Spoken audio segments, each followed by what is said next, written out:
আমার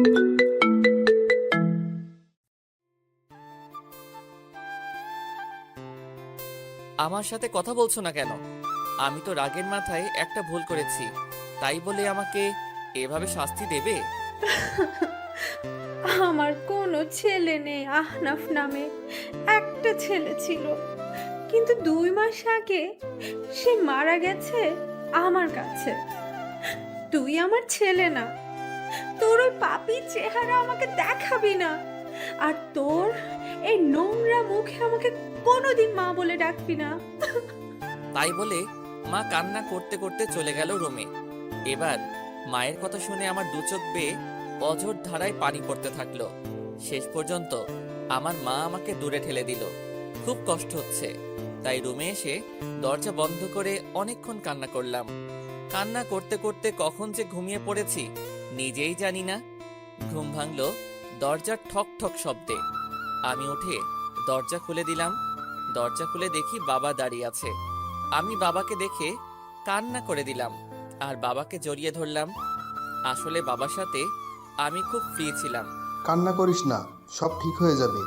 আর কাল থেকে তুই অফিসে জয়েন করবি, তারপর দেখবি সব ঠিক হয়ে যাবে। আচ্ছা বাবা, তুমি যা বলবে তাই হবে। আর একটা কথা তোকে না জানিয়ে আমি বড় একটা সিদ্ধান্ত নিয়েছি। আশা করি তুই আমার কথা রাখবি। বলো বাবা, আমি তোমার সব কথা রাখবো। আমি তোর সাথে রিমির বিয়ে ঠিক করেছি, কারণ তোর জন্য রিমির জীবন নষ্ট হোক আমি তা চাই না। তাই আমি এই সিদ্ধান্তটা নিয়েছি। তুমি যা ভালো বোঝো তাই করো। আপনারা ভাবছেন এই রিমিটা কে? আসুন 2 মাস আগের কাহিনী বলছি। সকালে ঘুমিয়ে আছি, হঠাৎ ফোনের শব্দে ঘুম ভেঙে গেল। আমি বিরক্ত হয়ে ফোনটা রিসিভ করলাম। দেখি আমার বন্ধু ফোন দিয়েছে। আমার বন্ধুর নাম রাজু। ওই শালা এত সকালে ফোন দিয়ে আমার আরামের ঘুম নষ্ট করলি কেন রে? আরে রাখ তোর আরামের ঘুম। আর এদিকে রিমি ভাবি অন্য একটা ছেলের সাথে এক রিক্সায় কলেজে যাচ্ছে, তুই তাড়াতাড়ি কলেজে চলে আয়। রাজুর মুখে রিমির কথা শুনে আমার নিমিষেই ঘুম উধাও হয়ে গেল। আমি তাড়াতাড়ি উঠে ফ্রেশ হয়ে কলেজের জন্য রওনা দিলাম। আসুন রিমির সাথে পরিচয় করে দেই। রিমি আমাদের কলেজে 2য় বর্ষের ছাত্রী। আমি রিমিকে 2 বছর ধরে ভালোবাসি। রিমিকে অনেকবার প্রপোজ করেছি, কিন্তু রিমি রাজি হয়নি। রিমিকে আমি অনেক ভালোবাসি, যা রিমিকে কেউ এরকম ভাবে ভালোবাসতে পারবে কিনা আমার জানা নাই। পরিচয় দিতে দিতে কলেজে চলে আসলাম। এসে দেখি রিমি একটা ছেলের পাশে বসে আছে আর হেসে কথা বলছে। আমার মাথায় প্রচন্ড রাগ উঠে গেল। আমি সোজা গিয়ে রিমির পাশে বসা ছেলেটির শার্টের কলার ধরে সোজা নাকে একটা ঘুষি মারলাম।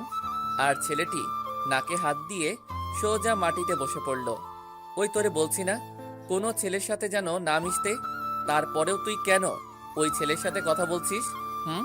আপনি ওকে মারলেন কেন? আপনি জানেন ছেলেটি কি হয় আমার? ও আমার কাজিন হয়। আসলে আপনাদের মতো এমন বখাটেদের জন্য আমাদের মতো মেয়েরা আজ অসুরক্ষিত। আপনি একটা বখাটে, আর যাই হোক আপনাকে ভালোবাসা যায় না। রিমি, আমি সরি। আমি তোমাকে অনেক ভালোবাসি, আর সেই জন্য তোমার পাশে আমি কাউকে সহ্য করতে পারি না। প্লিজ আমাকে ক্ষমা করে দাও। আমি কোনো রাস্তার বখাটে মাস্তানকে ভালোবাসতে পারবো না, যে কিনা রাস্তার কুকুরের মতো মেয়েদের পেছনে পড়ে থাকে। তাই বলে রিমি চলে গেল কলেজ থেকে। রিমির কথা শুনে খুব কষ্ট হতে লাগলো। যাকে আমি নিঃস্বার্থভাবে ভালোবাসলাম সে আমাকে রাস্তার কুকুর বলল। কিন্তু হঠাৎ করে মাথায় প্রচন্ড রাগ উঠে গেল। আমাকে রাস্তার বখাটে মাস্তান বলল। আমি যদি বখাটে মাস্তান হই তাহলে বখাটের মতোই রিমির ভালোবাসা আদায় করে নিব। কাল রিমিকে দেখাবো বখাটেরা কিভাবে ভালোবাসে। পরের দিন সকালে রিমির জন্য অপেক্ষা করছি রাস্তায়। আজ রিমিকে বখাটে বলার শাস্তি পেতে হবে। কিছুক্ষণ পর রিমি আসলো, তবে আজ একা এসেছে। আমি কোনো কথা না বলে রিমিকে জোর করে তুলে নিয়ে বাইকে বসিয়ে প্রচন্ড স্পিডে বাইক চালিয়ে একটা পুরনো ভাঙা ঘরে নিয়ে চলে আসলাম। আসার সময় রিমি অনেক চিৎকার করছিল আর অনেক ভয় পেয়ে গিয়েছিল। রিমি দেখো, আমি তোমাকে অনেক ভালোবাসি। তোমাকে আমি কোনো হার্ট করতে চাই না। তোমাকে আমি 2 বছর ধরে ভালোবাসি। কোনোদিন তোমার সাথে খারাপ ব্যবহার করিনি, তাহলে কেন আমাকে ভালোবাসতে পারবে না? তুমি বখাটে মাস্তান তা তোমার এমন আচরণেই বোঝা যায়। তুমি যদি আমায় সত্যিই ভালোবাসতে তাহলে আমাকে এমন ভাবে তুলে নিয়ে আসতে পারতে না, কারণ এগুলো রাস্তার বখাটে গুলোই পারে এমন কাজ করতে, যার কারণ তার মা বাবা তাকে ঠিকভাবে কোনোদিন শাসন করেনি। তুমি এরকম, তাহলে তোমার বাবা মা কিরকম হবে আল্লাহই জানে। এবার আমার মাথায় রাগ উঠে গেল। তুই আমাকে যা বলার বল, কিন্তু আমার মা বাবাকে তুই কেন মাঝখানে তুললি? কেন? আমি এবার রিমিকে শরীরের সব শক্তি দিয়ে রিমিকে একটা চড় মারলাম, আর রিমি পাশে পড়ে গেল। আমি তখন রিমির কাছে গিয়ে রিমির শরীর থেকে ওড়না ছুঁড়ে ফেলে দিয়ে রিমির উপর শারীরিক অত্যাচার করলাম। আমাদের ভাষায় যাকে বলে ধর্ষণ। হ্যাঁ, আমি রিমিকে ধর্ষণ করেছি। আমাকে বখাটে বলে, মাস্তান বলে, আমার মা বাবাকে গালি দেয়। রিমি আমাকে আটকানোর অনেক চেষ্টা করেছিল, কিন্তু পারেনি আমার শক্তির সাথে। রিমি আমার পা পর্যন্ত ধরেছিল, কিন্তু আমার সেই সময় মাথায় প্রচন্ড রাগ উঠেছিল। রিমি একভাবে কান্না করেই যাচ্ছে। কিছুক্ষণ পর সেখানে কিছু মানুষ আসলো। হয়তো রিমির চিৎকার শুনে মানুষ চলে এসেছে। মানুষগুলো আমাকে একসময় মারতে লাগলো। তারপর আমার আর কিছু মনে নেই। যখন জ্ঞান ফিরে তখন আমি জেলখানায়। তারপর আমার বাবা আসলো। বাবা সব কাহিনী শুনতে চাইলো। বাবাকে আমি সব খুলে বললাম। বাবা বলল, তুই চিন্তা করিস না, আমি তোকে যত তাড়াতাড়ি সম্ভব জামিন করিয়ে নিয়ে যাব। আমি জেলে থাকতে রিমিডার কোনো খোঁজ খবর পাইনি। এমনকি আমার মা আমাকে দেখতে আসেনি। বাবা মাঝে মাঝে আসতো আমাকে দেখতে, আর তার 2 মাস পর জামিন হয়ে যায়। আর তার পরের কাহিনী সব আপনারা তো জানেন। পরের দিন ঘুম থেকে উঠে ফ্রেশ হয়ে গুছিয়ে অফিসে যাওয়ার প্রস্তুতি নিচ্ছি। সবকিছু গুছিয়ে নিচে এসে দেখি মা বাবা সবাই একসাথে নাস্তা করছে। আমি যেই নাস্তা করার জন্য টেবিলে বলতে যাব, তখনই আমার মা নাস্তা রেখে উঠে চলে গেল। নিজের প্রতি খুব খারাপ লাগছে। আমার জন্য মা নাস্তা না করে উঠে চলে গেল। মা আমার সাথে কথা বলা বন্ধ করে দিয়েছে। তারপর আমিও নাস্তা না করে বাবার সাথে অফিসে চলে গেলাম। অফিসে এসে সবার সাথে পরিচয় হয়ে নিলাম। দিনটা খুব ভালো কাটলো। হঠাৎ করে বাবা আমার ডেস্কে আসলো। আগামী শুক্রবার তোর বিয়ের প্রস্তুতি নিয়ে রাখছি। দেখতে দেখতে শুক্রবার চলে আসলো। কোনো আয়োজন বাদেই বিয়ে হয়ে গেল। শুধু 2 পরিবারের মানুষ ছিল, আর কেউ ছিল না। আমি এখন বাসর ঘরের সামনে দাঁড়িয়ে আর ভাবছি রিমির সামনে কোন মুখ নিয়ে যাব। রিমি কোনোদিন মেনে নিতে পারবে আমাকে? তারপর 3 টাকার সাহসে নিয়ে রুমে ঢুকে পড়লাম, কারণ রিমিকে বিয়ে করার ব্যাপারে কোনো আপত্তি ছিল না, কারণ রিমিকে আমি ভালোবাসতাম। আর আমার রাগের কারণে রিমির জীবনটা নষ্ট হয়ে গেল। রুমে ঢুকে দেখি রিমি বসে বসে কান্না করছে। আমি রিমির পাশে বসতে যাব, তখনই রিমি আমাকে এক ঝাটকায় সরিয়ে দিয়ে বলল, তুই আমার পাশে আসবি না। তোর জন্য আমার জীবন নষ্ট হয়ে গেছে, তোর জন্য আমার বাবা মার সম্মান নষ্ট হয়ে গেছে। তোকে আমি কোনোদিন ক্ষমা করব না, আর তোকে স্বামী হিসেবে কোনোদিন মানব না। তুই কোনোদিন আমার কাছে স্বামীর অধিকার দেখাতে আসবি না। রিমি, আমি তোমাকে এর আগেও ভালোবাসতাম, আর এর পরেও ভালোবাসবো। সেদিন রাগের মাথায় ওসব কাজ করেছি। প্লিজ আমাকে ক্ষমা করে দাও। আমার ঘুম আসতেছে, আমি ঘুমাবো। আর রাস্তার বখাটে মাস্তানের সাথে আমি এক খাটে ঘুমাতে পারবো না। আর যদি আবার রাগ হয় তাহলে আবার আমাকে রাস্তার কুকুরের মতো ভোগ করো, সেটা তো তুমি খুব ভালো করেই পারবে। তাই বলে রিমি ঘুমিয়ে পড়ল, আর আমি নিচে বিছানা পেতে ঘুমিয়ে পড়লাম। রিমি আমাকে কোনোদিন মেনে নেবে না, সেটা আমি জানতাম। কিন্তু রিমি কেন বোঝে না যে আমি রিমিকে অনেক ভালোবাসি। রিমি বিছানায় শুয়ে পড়ল, আর আমি নিচে একটা চাদর আর বালিশ নিয়ে শুয়ে পড়লাম। সকালে ঘুম থেকে উঠে দেখি রিমি এখনো শুয়ে আছে, কিন্তু রিমি অনেক চেঞ্জ হয়ে গেছে। আগে মেয়েটা অনেক সুন্দর ছিল, এই 2 মাসে রিমি অনেক শুকিয়ে গেছে। মনে হয় নিজের শরীরের যত্ন নেয় না। রিমি নড়াচড়া করছে, মনে হয় ঘুম থেকে এখনই উঠে পড়বে। তাই আমি তাড়াতাড়ি বাথরুমে ঢুকে পড়লাম ফ্রেশ হতে। ফ্রেশ হয়ে বাইরে বেরিয়ে দেখি রিমি হাঁটু ভাঁজ করে বিছানার উপর মাথা নিচু করে বসে আছে। কি হয়েছে রিমি, তুমি এমন ভাবে বসে আছো কেন? ফ্রেশ হবে না? এবার রিমি মাথা তুললো, দেখি রিমি কান্না করছে। মুহূর্তের মধ্যে মনটা খারাপ হয়ে গেল। আমি কান্না করি আর যাই করি, আপনাকে না দেখলেও চলবে। যে মানুষটা আমার সবকিছু শেষ করে দিয়েছে, আমার স্বপ্ন, আশা, ইজ্জত, যে মানুষটা নিমেষেই সব শেষ করে দিয়েছে, তার সাথে আমার এক রুমে থাকতে হচ্ছে। কতটা ঘৃণা করি আপনাকে জানেন আপনি? আপনাকে দেখলে আমার মনে হয় যে নিজেকে শেষ করে দেই। আর আজ পরিস্থিতির কারণে আপনি আমার স্বামী, তাই আমি আমার মতো থাকবো, আর আপনি আপনার মতো। আর যদি রাস্তার কুকুরদের মতো যদি আবার আমাকে ভোগ করতে চান তাহলে করতে পারেন, কারণ বিয়ের আগে আপনি একটা মেয়ের বেঁচে থাকার সম্বলকে ছিনিয়ে নিয়েছেন। তাই আপনাকে আমি ঘৃণা করি, আর আজীবন ঘৃণা করব। আমি কোনো কথা না বলে সোজা বাইরে চলে আসলাম। কিছুক্ষণ হেঁটে বাসায় আসলাম আর ভাবতে লাগলাম রিমিকে কোনোদিন ইচ্ছার বিরুদ্ধে স্পর্শ করব না। মেয়েটা এই 2 মাস অনেক অপমান সহ্য করতে হয়েছে, তাই রিমি যেন সুখে থাকে, তাই তাকে তার মতো থাকতে দেব। বাসায় এসে দেখি মা আর রিমি রুমে রান্না করছে। মা আর রিমি তারা দুজনে হেসে হেসে কথা বলছে। মনটা ভালো হয়ে গেল যে রিমি মাকে আপন করে নিয়েছে। আমি সোজা রুমে চলে আসলাম, এসে গুছিয়ে নিলাম, অফিস যেতে হবে। ব্যাগ নিয়ে নিচে এসে দেখি মা আর রিমি একসাথে বসে নাস্তা করছে। আমি একটু না অনেক অবাক হলাম, কারণ মা আমাকে ছাড়া কোনোদিন নাস্তা করেনি। খুব কষ্ট হতে লাগলো। দেখলাম আমার নাস্তাটা টেবিলের একপাশে রাখা আছে। আমি একবার রিমি আর একবার মায়ের দিকে তাকালাম, দেখি তারা মাথা নিচু করে নাস্তা করছে।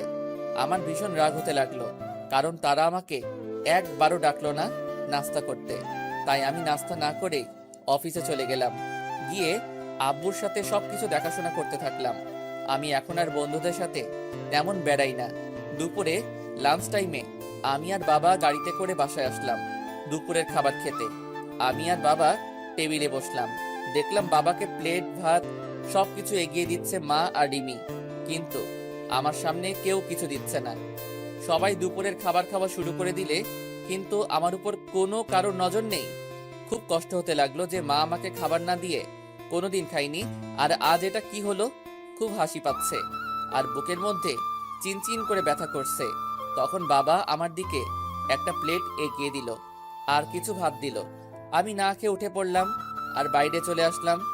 এখন আর অফিসে যাব না, তাই বাইরে গিয়ে কিছু খেয়ে 1 প্যাকেট সিগারেট কিনলাম আর চলে আসলাম আমাদের পুরনো আড্ডাখানায়। সেখানে রাত 10টা পর্যন্ত আড্ডা দিয়ে বাড়ির দিকে রওনা দিলাম। রাস্তায় একটা ফুচকার দোকান দেখলাম। আগে রিমি ফুচকা খুব পছন্দ করত, তাই রিমির জন্য কিছু ফুচকা নিলাম। তারপর বাসায় চলে আসলাম।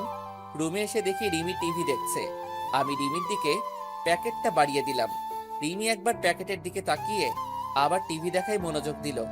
কি হলো ধরো, তুমি তো আগে প্রচুর ফুচকা খেতে। নাও, তোমার জন্য নিয়ে আসলাম। আপনাকে বলেছি না আমার বিষয়ে আপনার কোনো অধিকার ফলানোর চেষ্টা করবেন না। আর আপনি কি ভাবছেন আপনার হাতের জিনিস আমি খাবো? ভাবলেন কিভাবে? আপনার ওই নোংরা হাতে আমি কোনোদিন 20 পর্যন্ত খাবো না। যে একটা মেয়ে সম্মান দিতে পারে না তার হাতের জিনিস খেলে আমার পাপ হবে। যত সব রাস্তার কুত্তা, বখাটে মাস্তান। আবার আপনাকে গালি দিলাম। এখন তো আর জোর করে কোনো মেয়েকে ধর্ষণ করতে হবে না, আর সে চাইলেই আর আটকাতে পারবে না। আমি আর কোনো কথা বললাম না।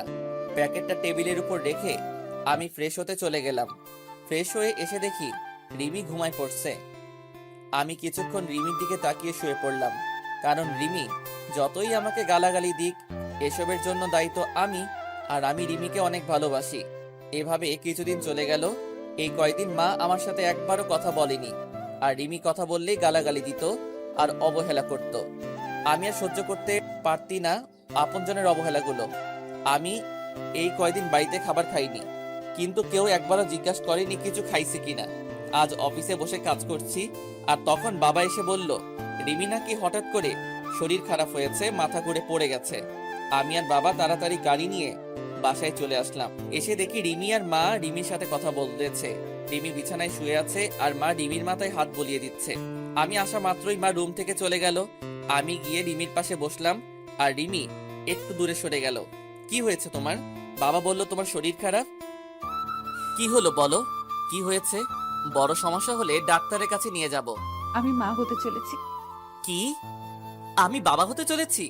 এত খুশি সংবাদ, আর তুমি এমন মনমনা হয়ে বলছো কেন? তুমি জানো না আমি কত খুশি। আমি অ্যাবর্শন করব। মানে ঠিক বুঝলাম না। আমি এই বাচ্চা চাই না, আমি অ্যাবর্শন করব। কি বলছো এসব? বাচ্চা অ্যাবর্শন করবে মানে? পাগল হলে নাকি তুমি? আমি কিছুতেই হতে দিব না। আমার বাচ্চা আমি নষ্ট করতে দেব না। আমার পেটে আমি কোনো বখাটে মাস্তানের ধর্ষণকারীর বাচ্চা রাখতে পারবো না। আমার পেটে কোনো অমানুষের বাচ্চা রাখতে দেব না। তাই আমি ডিসিশন নিয়েছি, আমি অ্যাবর্শন করব। রিমি, তুমি যা শাস্তি দিবে আমাকে দাও, কিন্তু আমার নিষ্পাপ বাচ্চাকে তুমি কোনো ক্ষতি করো না। সে তো আর কোনো দোষ করেনি। প্লিজ, তুমি এমন করো না। তুমি আমাকে যা শাস্তি দিবে আমি সব মাথা পেতে নিব, কিন্তু আমার বাচ্চাটাকে কোনো ক্ষতি করো না। তোমার পায়ে পড়ি প্লিজ, এমন বড় শাস্তি আমাকে দিও না। আমার পেটে যে বাচ্চা, সে একটা অমানুষের বাচ্চা, একজন বখাটের বাচ্চা, যে নিজের ভালোবাসা পাওয়ার জন্য একটা মেয়েকে জীবিত লাশ করে দিতে পারে। আর তার বাচ্চা বড় হলে তার বাবার মতো হবে না, সেটা কেউ বলতে পারে? তাই আমার পেটে কোনো অমানুষের বাচ্চা পেটে ধরে রাখতে পারবো না। আর এই বাচ্চা যদি বড় হয়ে তার বাবার মতো অমানুষ হয়, তাই আগে থেকে আমি পৃথিবীতে কোনো অমানুষ নিয়ে আসতে পারবো না। প্লিজ রিমি, তুমি আমাকে যা বলার বলো, কিন্তু আমার বাচ্চাকে কিছু বলো না। আমি তোমাকে কথা দিলাম, আমার বাচ্চা পৃথিবীর আলো দেখার সাথেই তোমার থেকে অনেক দূরে নিয়ে যাব। আমার বাচ্চার চেহারা পর্যন্ত তোমাকে দেখতে দেব না, তার আগে আমি সবকিছু ছেড়ে চলে যাব। আমার কান্না দেখে রিমির হয়তো কিছুটা মায়া হলো, তাই সে আর কিছু বলল না, আমার সামনে থেকে উঠে চলে গেল। আমি ওখানে বসে বসে ভাবছি, নিজের সন্তানকে কেউ কোনোদিন এইভাবে বলে আমার কোনোদিন জানা ছিল না। রিমির সাথে না হয় আমি একটা অন্যায় করেছি, কিন্তু সে তো আমার বউ হয়। আমি তো রিমিকে বউয়ের মর্যাদা দিয়েছি, তাহলে কেন রিমি আমার সাথে এমন করছে? রিমিকে তো আমি অনেক ভালোবাসি, রিমি কেন বোঝে না? আমি বাইরে চলে আসলাম আর এক প্যাকেট সিগারেট নিলাম, নিয়ে ছাদে চলে আসলাম আর মনের সব দুঃখ ধোঁয়ার সাথে উড়িয়ে দিচ্ছি। আমার সন্তান জন্ম নেওয়ার সাথে সাথে আমি সবার থেকে ওকে দূরে নিয়ে চলে যাব, কেউ যেন তাকে অমানুষের বাচ্চা না বলতে পারে।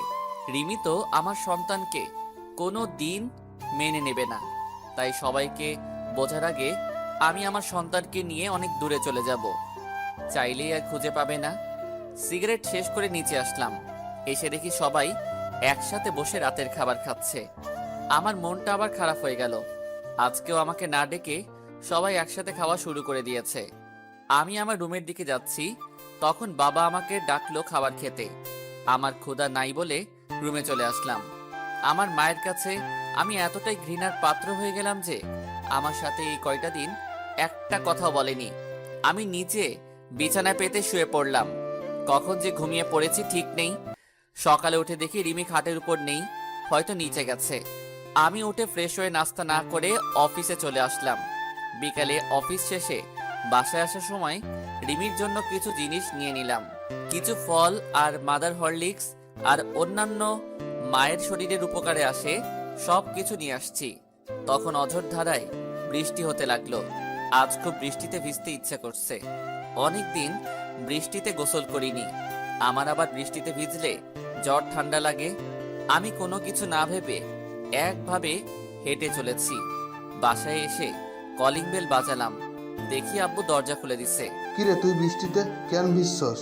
তোর জ্বর আসবে। কিছু হবে না, অনেকদিন পর বৃষ্টিতে ভিজেছি তাই ভালো লাগছে। আমার রুমে চলে আসলাম, এসে দেখি রিমি জানালার গ্রিল ধরে এক মনে বাইরে তাকিয়ে আছে। আমি রিমিকে ডাক দিলাম, রিমি আমার দিকে তাকালো।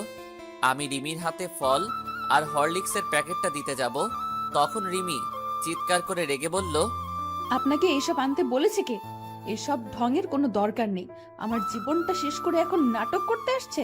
যত সব ঢং দেখলে বাঁচি না। আর আপনি ভাবলেন কি করে একটা অমানুষের হাতের জিনিস আমি খাবো?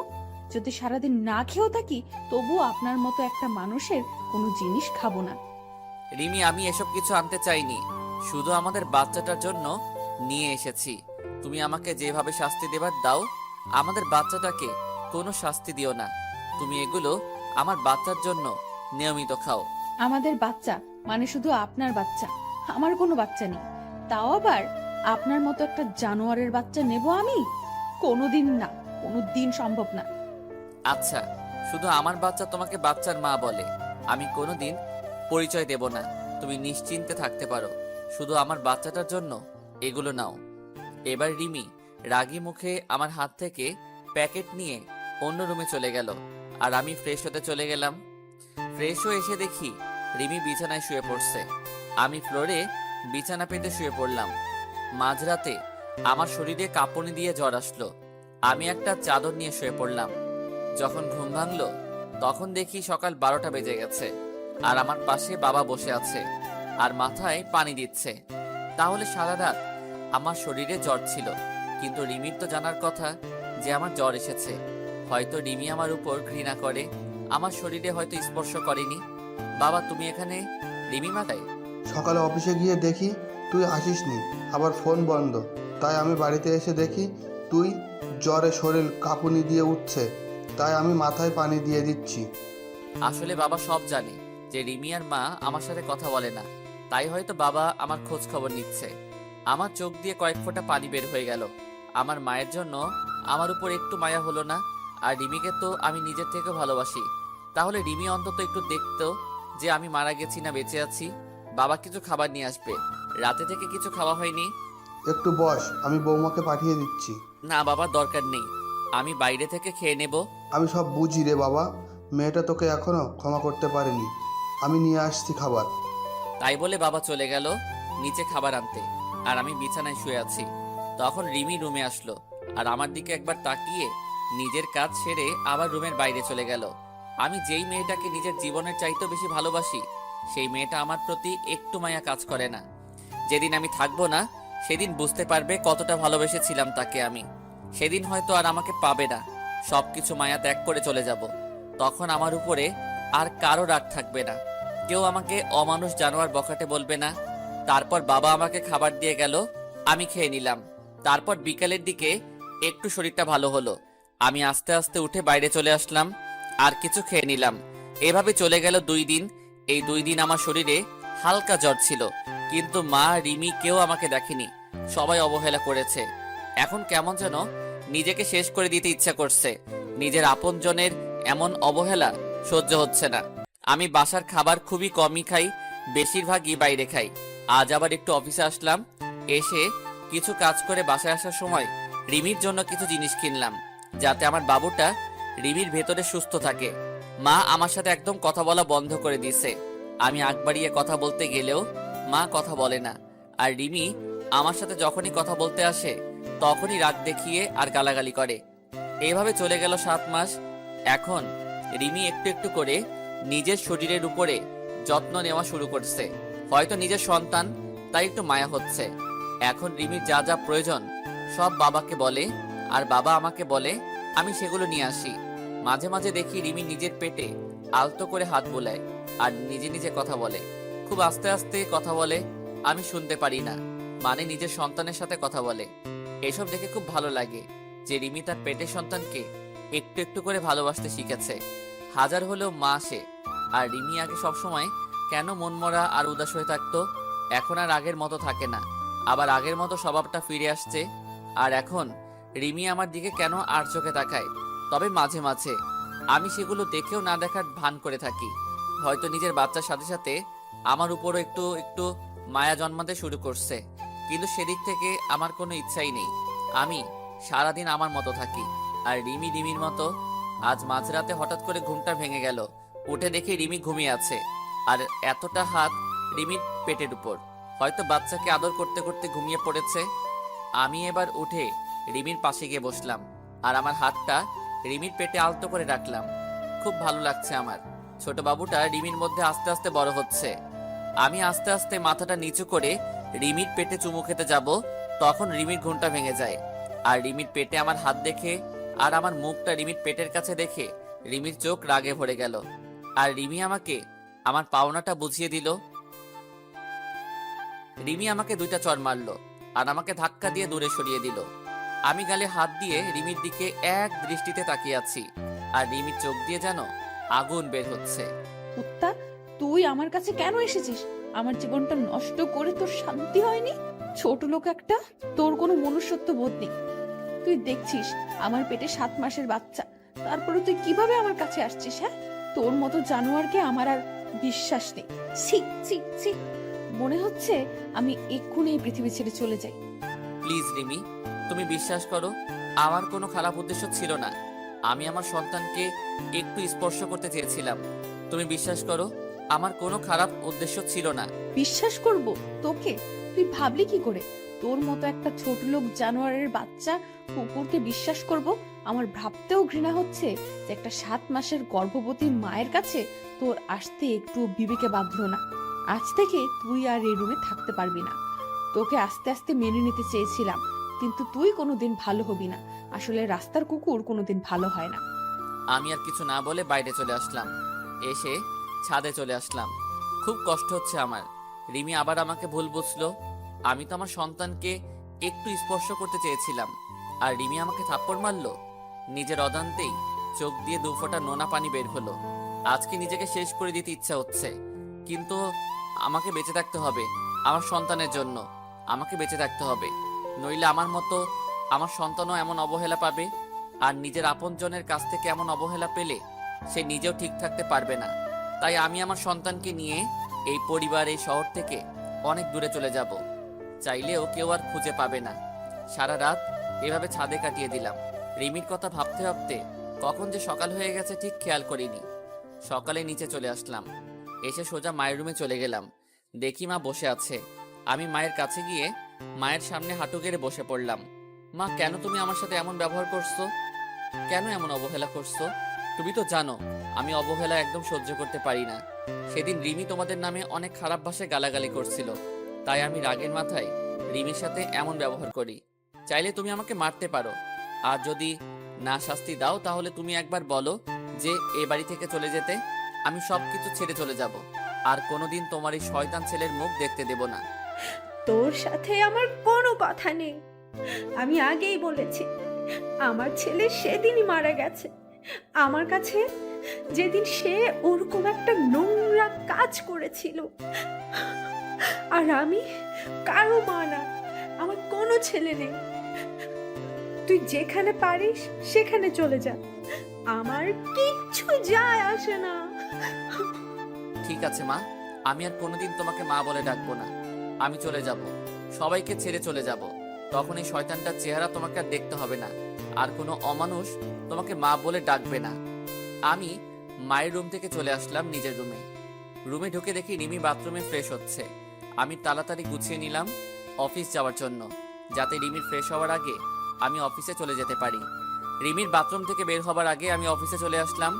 বাইরে থেকে কিছু নাস্তা করে অফিসে প্রবেশ করলাম। সারাদিন অফিস করে বিকালে যখন ছুটি হলো, তখন ভাবলাম এখন বাসায় গেলে রিমি মা হয়তো আমাকে দেখে আবার বিরক্ত হতে পারে। তাই একটু পার্কে বসে বন্ধুদের সাথে আড্ডা দিয়ে রাত 12টার সময় বাসায় আসলাম। বাসায় এসে অন্য রুমে ঘুমাতে চলে গেলাম।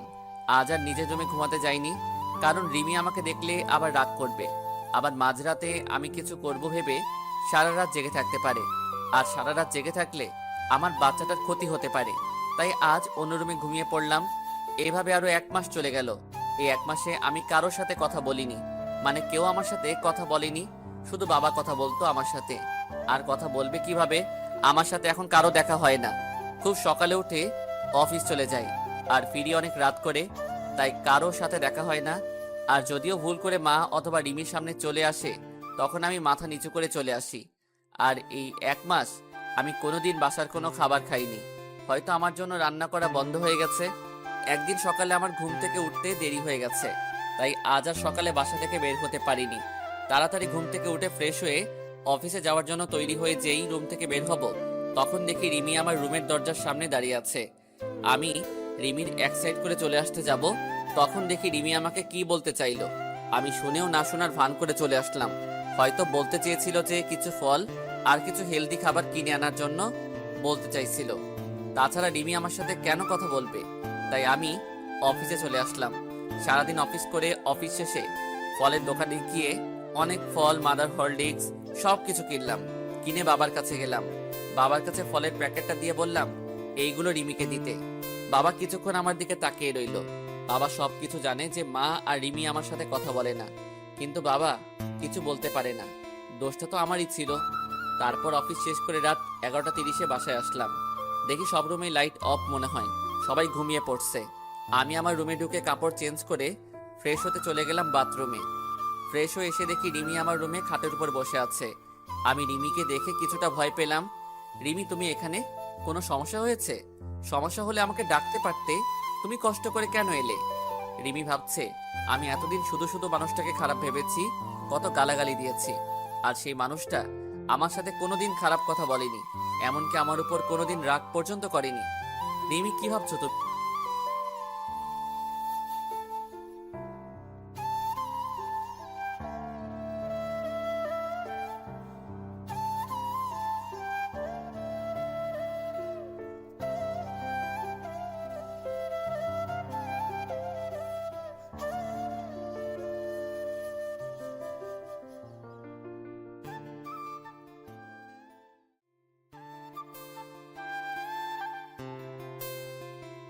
এখন কেউ আমাকে খাবার খেতে ডাকেনি, আর এখন না ডাকলেই চলবে। তুমি যাও, ঘুমিয়ে পড়ো। বেশি রাত জাগলে আমার সন্তানের আবার ক্ষতি হতে পারে, আর আমি চাই না আমার জন্য আমার সন্তানের কোনো ক্ষতি হোক। আসলে সেদিন রাতে আপনাকে ওইভাবে দেখে খুব ভয় আর রাগ উঠে গিয়েছিল, তাই আপনার সাথে সেদিন খারাপ ব্যবহার করেছিলাম। এখন আর ওগুলো নিয়ে আমি আর ভাবি না, সবকিছু অভ্যাস হয়ে গেছে। এখন আর মন খারাপ হয় না। তাই বলে আমি চাদর টেনে শুয়ে পড়লাম, আর রিমি মুখটা মলিন করে চলে গেল। আর আমি ভাবতে থাকলাম, রিমি এতদিন পরে আমার সাথে কথা বলল, খুব ভালো লাগছে। রিমি তাহলে আমাকে ফিল করতে শুরু করেছে। কিন্তু আগেরকার কথা মনে পড়তেই সবকিছু অন্ধকার হয়ে গেল। রিমির বলা সেই পুরনো কথাগুলো মনে পড়তেই আবার আমার মনটা বিষণ্ণতায় ছেয়ে গেল। আমি তো মাকে কথা দিয়েছি যে সবকিছু ছেড়ে অনেক দূরে চলে যাব, আর মা আমাকে তার ছেলে বলে মানে না। যখন আমি কার জন্য এখানে থাকবো? তাই সবকিছু মাথা থেকে ঝেড়ে ঘুমিয়ে পড়লাম। সকালে ঘুম থেকে উঠে ফ্রেশ হয়ে অফিসের জন্য রওনা হব, তখন আবার রিমি আমার রুমে আসলো। আমি সেদিকে কোনো খেয়াল না করে বললাম, এত সকালে ঘুম থেকে উঠছো কেন? যাও, যে শুয়ে পড়ো। আর কিছু লাগলে বলতে পারো, বাবার কাছে কিনে পাঠিয়ে দেব। না মানে আপনি প্রতিদিন খুব সকালে অফিসে চলে যান, তাই জানতে আসলাম সকালের নাস্তাটুকু করেন না। বাবা তো যাই সকালে 9টার সময়, তাহলে আপনি এত সকালে যাচ্ছেন কেন? আমি তোমাকে বলেছি না আমার খাবার খাওয়া নিয়ে কারো চিন্তা করতে? মানা করেছি না? এই 1 বছর যেভাবে খেয়ে আসছি, ঠিক এভাবে সারা জীবন খাবার খেতে পারবো। আর এত সকালে অফিস যাই কেন সেটা তুমি ভালো করেই জানো। আমাকে আর বলার প্রয়োজন মনে করি না। তুমি তো বলেছিলে যে আপনার ওই চেহারা যেন আমাকে আর না দেখান, তাই যতটা সম্ভব চেষ্টা করি না দেখানোর। এবার দেখি রিমি মাথা নিচু করে বসে আছে। হয়তো এমন কথা রিমি আমার কাছ থেকে আশা করেনি। আমি আর এক মুহূর্ত না দাঁড়িয়ে চলে আসলাম বাইরে। নিচে এসে দেখি টেবিলে সব নাস্তা রাখা আছে, হয়তো রিমি আমার জন্য তৈরি করেছিল। আমি রেস্টুরেন্ট থেকে কিছু নাস্তা করে অফিসে প্রবেশ করলাম। অফিসে কাজ করতে করতে দুপুরের খাবার সময় হয়ে গেল। সবাই লাঞ্চ করতে চলে গেছে, এমনকি বাবাও চলে গেছে বাসায় লাঞ্চ করতে। আর আমি নিজের ডেস্কে বসে আছি। তখনই আমার ফোনটা বেজে উঠল। আমি রিসিভ করলাম। একটা আননোন নাম্বার থেকে ফোন এসেছে। কোনো কাজ নেই, তাই ফোনটা রিসিভ করলাম। হ্যালো, আসসালামু আলাইকুম। ওয়ালাইকুম আসসালাম। কে বলছেন আপনি? আমি রিমি বলছি। আপনি দুপুরে লাঞ্চ করতে বাসায় আসছেন না? আসলে রিমি আমাকে এই প্রথম ফোন দিল তো, তাই নাম্বার আর কণ্ঠ চিনতে পারিনি। আর তার থেকে বেশি অবাক হলাম যে রিমি আমাকে ফোন করে লাঞ্চ করার জন্য বলছে।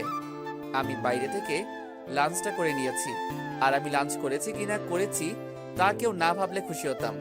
এতদিন যখন কেউ কোনো খোঁজ খবর রাখিনি, তাই এখনো খোঁজ খবর না রাখলে আমি না খেয়ে মরবো না। মিথ্যা বললাম। তাই বলে আমি ফোনটা রেখে দিলাম। আর ভাবতে থাকলাম, হঠাৎ করে রিমি এত চেঞ্জ হলো কিভাবে? বুঝলাম না। সকালে নাস্তা করেছে কিনা, দুপুরে লাঞ্চ করেছে কিনা, সব জানতে চাইছে। এর কারণটা কি হতে পারে? হয়তো আমার উপর হালকা করুণা করছে, কিন্তু আমি কারো উপর করুণা হতে চাই না। এতদিন কিভাবে ছিলাম তা একটা বারও কেউ খোঁজ খবর নেয়নি, তাই এতদিন খোঁজ নেওয়ার কোনো দরকার নেই। তারপর আমি উঠে গিয়ে বাইরে থেকে লাঞ্চ করে নিলাম। তারপর আবার অফিসের কাজে মনোযোগ দিলাম। অফিস শেষ হয়ে গেল। আমি বাইরে বের হয়ে আমার প্রতিদিনের কাজ করতে থাকলাম। মানে কিভাবে সময় অপচয় করে রাত 12টার সময় বাসায় যাওয়া যায়। রাত 9টা বাজে। আমি বন্ধুদের সাথে সিগারেট টানছি আর আড্ডা দিচ্ছি। সেই সময় আবার আমার ফোনটা বেজে উঠল। আমি ফোন হাতে নিয়ে দেখি রিমি ফোন দিছে। আমি কেটে দিলাম। এভাবে বেশ কয়েকবার ফোন দেওয়ার পর আমি রিসিভ করলাম। হ্যালো, ফোন দিয়েছো কেন? আপনি বাসায় আসবেন না। দেরি আছে বাসায় যাওয়ার। না মানে আর কোনো কিছু বলতে না দিয়ে ফোন কেটে দিলাম। তারপর আবার আড্ডাতে মনোযোগ দিলাম। তারপর 11টার সময় বাসায় আসলাম। এসে কাপড় চেঞ্জ করে ফ্রেশ হতে চলে গেলাম। ফ্রেশ হয়ে এসে আমার রুমের বেলকনিতে দাঁড়িয়ে সিগারেট টানছি আর পুরানো কথা ভাবছি। আপনি সিগারেট কেন খাচ্ছেন জানেন না এসব খেলে শরীর খারাপ হয়?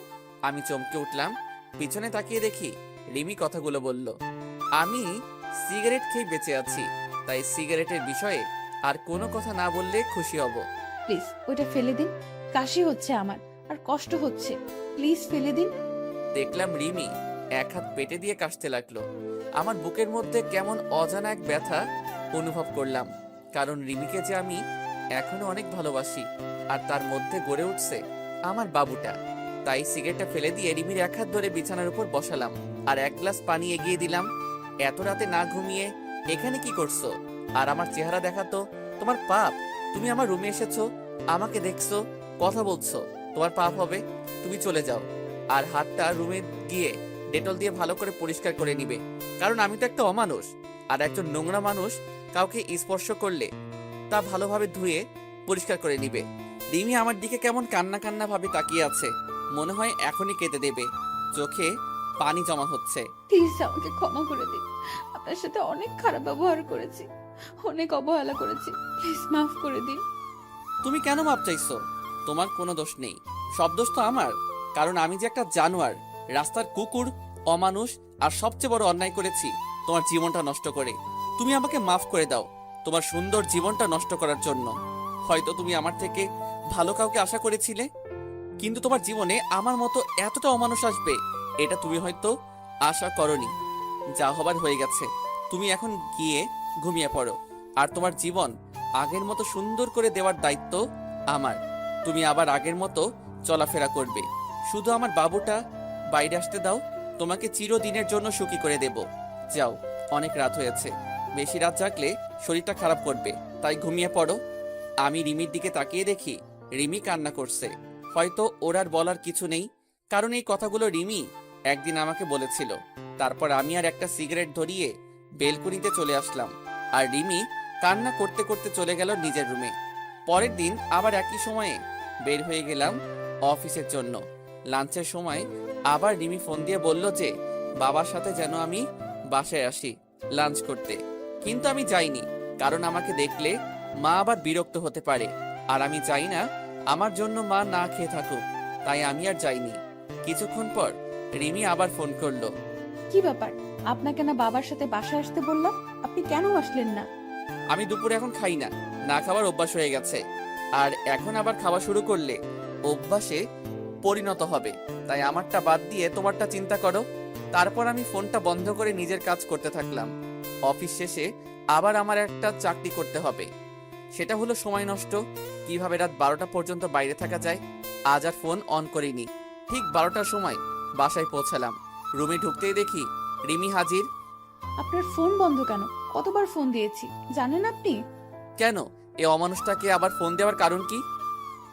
তোমাকে বলেছি না বেশি রাত জাগতে নিষেধ করেছি না, তারপরও কেন রাত জাগো? হ্যাঁ, রাত জাগলে আমার সন্তান, শুধু আমার সন্তানটার ক্ষতি হতে পারে, তাই বেশি রাত জাগবে না, যাও ঘুমিয়ে পড়ো। রিমি আবার আমার দিকে কাঁদো কাঁদো মুখে তাকিয়ে আছে, আমার দিকে চোখের কোণে পানি জমতে শুরু করেছে। রিমি চোখ মুছে বলল, না আসলে ডেলিভারির আর তো বেশি সময় নেই, আর 1 মাস সময় আছে, তাই বলছিলাম কি এই 1 মাস আমার রুমে ঘুমাবেন। কেন তোমার রুমে কেন? আর তাছাড়া একটা জানোয়ারকে তোমার রুমে থাকলে তোমার সমস্যা হবে তো? না, কোনো সমস্যা হবে না, আরো ভালো হবে। বলা যায় না কখন ডেলিভারির পেইন উঠে যাবে, আর রাতে কখন কি লাগে ঠিক মতো নিতে পারি না, তাই পরে যদি বাচ্চার কোনো প্রবলেম হয়। এবার আমি কিছু বললাম না, কারণ সবার আগে আমার বাবুটা, তারপরে অন্য কেউ। তাই রিমির সাথে রিমির রুমে চলে আসলাম। রিমি বিছানায় ঘুমালো আর আমি সোফায় ঘুমালাম। তারপর সকালে রিমির ঘুম থেকে ওঠার আগে অফিসে চলে আসলাম। পরের দিন এভাবে সারাদিন কাজ করে রাতে রিমির রুমে সোফায় শুয়ে আছি। তখন রিমি বলল, আচ্ছা, আমাদের বাবু বলে বাবুর নাম কি রাখবেন? আমাদের বাবু মানে শুধু আমার সন্তান, ও আর কারো না। আমার সন্তান, আমার যেটা ভালো লাগবে সেই নাম রাখবো। তোমার এই বিষয়ে মাথা না ঘামালেও চলবে। এখন ঘুমাও তুমি। রিমি এবার কান্না শুরু করে দিল। কিছুক্ষণ কান্না করতে করতে পরে ঘুমায় পড়ে। এভাবে কেটে যায় 1 মাস। এই 1 মাসে রিমি অনেক চেঞ্জ হয়ে গেছে, আমার উপর অধিকার খাটানো শুরু করছে। কিন্তু আমি রিমিকে সেই সুযোগ দিতাম না। প্রতিদিন সকালে নাস্তা করার জন্য ডাক দিত, কিন্তু আমি কোনো কিছু না বলে চুপ করে চলে আসতাম। এতে রিমি অনেক কষ্ট পেত। তারপর দুপুরে লাঞ্চ টাইমে প্রতিদিন আমাকে ফোন দেবে, আমি কেন ফোন বন্ধ করে রাখতাম, আর না হয় ফোন রিসিভ করতাম না। একদিন অফিসে কাজ করছি, তখনই বাবা আমার কাছে দৌড়ে আসলো আর বলল যে রিমিকে নাকি হাসপাতালে নিয়ে যাওয়া হয়েছে, ডেলিভারি পেইন উঠেছে। তাই আমি আর বাবা তাড়াতাড়ি হাসপাতালে চলে আসলাম। রিমিকে ডাক্তার ওটিতে নিয়ে গেছে আর মা বাইরে বসে আছে। কিছুক্ষণ পর ডাক্তার বেরিয়ে আসলো আর বলল আমার ছেলে হয়েছে আর রিমিও ভালো আছে। আমার ছেলের কথা শুনে আজ আমি সবচেয়ে বেশি খুশি। আসলে বাবা হওয়া যে কি আনন্দ, আর কেমন অন্যরকম একটা অনুভূতি কাজ করে মনের মধ্যে। খুশিতে আমার দু চোখ দিয়ে পানি বের হয়ে গেল। ডাক্তার সাহেব, আমি কি আমার ছেলের সাথে দেখা করতে পারি? অবশ্যই করতে পারেন, কিন্তু সবাই প্রথমে নিজের বইয়ের কথা জানতে চায়। আর আপনি নিজের ছেলের কেন একবারও জিজ্ঞেস করলেন না যে আপনার স্ত্রী কেমন আছে? ডাক্তারের কথা শুনে আমি চুপ হয়ে গেলাম, আর পাশে থাকা মা বাবা সবাই কেমন দৃষ্টিতে তাকিয়ে আছে আমার দিকে। আমি মৃদু হেসে কেবিনে চলে গেলাম আর আমার সন্তানের কাছে গেলাম। নিজের ছেলেকে দেখে কেমন যেন নিজেকে খুব বাচ্চা লাগছে। পাশের বেডে রিমি শুয়ে আছে, সেদিকে আমার কোনো মাথা ব্যথা নেই। আমার শুধু আমার ছেলেকে চাই। তারপর মা আর বাবা কেবিনে আসলো। মা রিমির পাশে গিয়ে বসলো আর বাবা আমার কাছে এসে আমার ছেলের মাথায় হাত বুলিয়ে দিতে লাগলো। কিছুক্ষণ পর মা বাবা বাইরে চলে গেল। আমি এখন আমার ছেলের কাছে বসে আছি। কিছুক্ষণ পর রিমি বলল, আমার ছেলেকে আমার কাছে দাও, আমি তো এখনো ভালোভাবে দেখতে পারিনি। আমার এবার মাথায় প্রচন্ড রাগ উঠে গেল। কি বললে? তোমার ছেলে মানে? এটা শুধু আমার ছেলে, এর বাবাও আমি, মাও আমি, মনে থাকে যেন। আর কোনো অমানুষের বাচ্চা তোমার ছেলে হয় কিভাবে? তুমি একদম ওকে স্পর্শ করবে না, আমার ছেলেকে আমি দেখে রাখবো। তাই বলে আমি রিমিকে কিছু বলতে না দিয়ে বাইরে চলে আসলাম। রিমি কিছু বলতে চাইছিল, কিন্তু আমি তার আগে চলে এসেছি। অবশ্য রিমি আমার কথা শুনে কান্না শুরু করে দিয়েছিল। কাঁদুক, তাতে আমার কি? এর থেকে 1000 গুণ কষ্ট আমি পেয়েছি। পুরো 1 বছর আমার কষ্ট তিলে তিলে আমাকে শেষ করে দিয়েছে। তারপর বাইরে এসে সবকিছু ঠিকঠাক করে নিলাম। চট্টগ্রামের একটা টিকিট কাটলাম। তারপর আমার যা যা লাগে সবকিছু যাবতীয় জিনিস নিয়ে প্যাক করে নিলাম। আর 2টা চিঠি লিখলাম, একটা মায়ের জন্য আর একটা রিমির জন্য। আজ রাতেই আমি সবকিছু ছেড়ে আমার ছেলেকে নিয়ে এই শহর ছেড়ে চলে যাব। তারপর আমি দুপুরের পরে আবার হাসপাতালে গেলাম। গিয়ে দেখি রিমির পাশে আমার ছেলে চুপটি করে শুয়ে আছে। এতে আমার রাগটা আরো বেশি হয়ে গেল। আমি তাড়াতাড়ি গিয়ে রিমির পাশ থেকে আমার ছেলেটাকে তুলে নিলাম। ওই, তোকে না আমি মানা করেছি আমার ছেলেকে স্পর্শ করতে? তাও তুই কেন ধরেছিস? তুই কি ভুলে গেছিস আগের কথা? তুই কি বলে গালাগালি দিয়েছিলি আমার আর আমার ছেলেকে? তারপরও তুই কিভাবে ওকে কোলে নিস? হ্যাঁ, প্লিজ আনাফ, আমাকে ক্ষমা করে দাও। আমি আমার ভুল বুঝতে পেরেছি। একটা মা হওয়া যে কতটা আনন্দের তা আমি জানতাম না। প্লিজ আমার ছেলের কাছ থেকে আমাকে দূরে সরিয়ে দিও না। তুমি যা বলবে আমি সব শুনবো, তবু আমার ছেলেকে আমার কাছে ফিরিয়ে দাও। কেন সেদিন মনে ছিল না যেদিন আমার ছেলেকে আর আমাকে জানোয়ার, রাস্তার কুকুর, অমানুষ বলে গালাগালি দিয়েছিলি?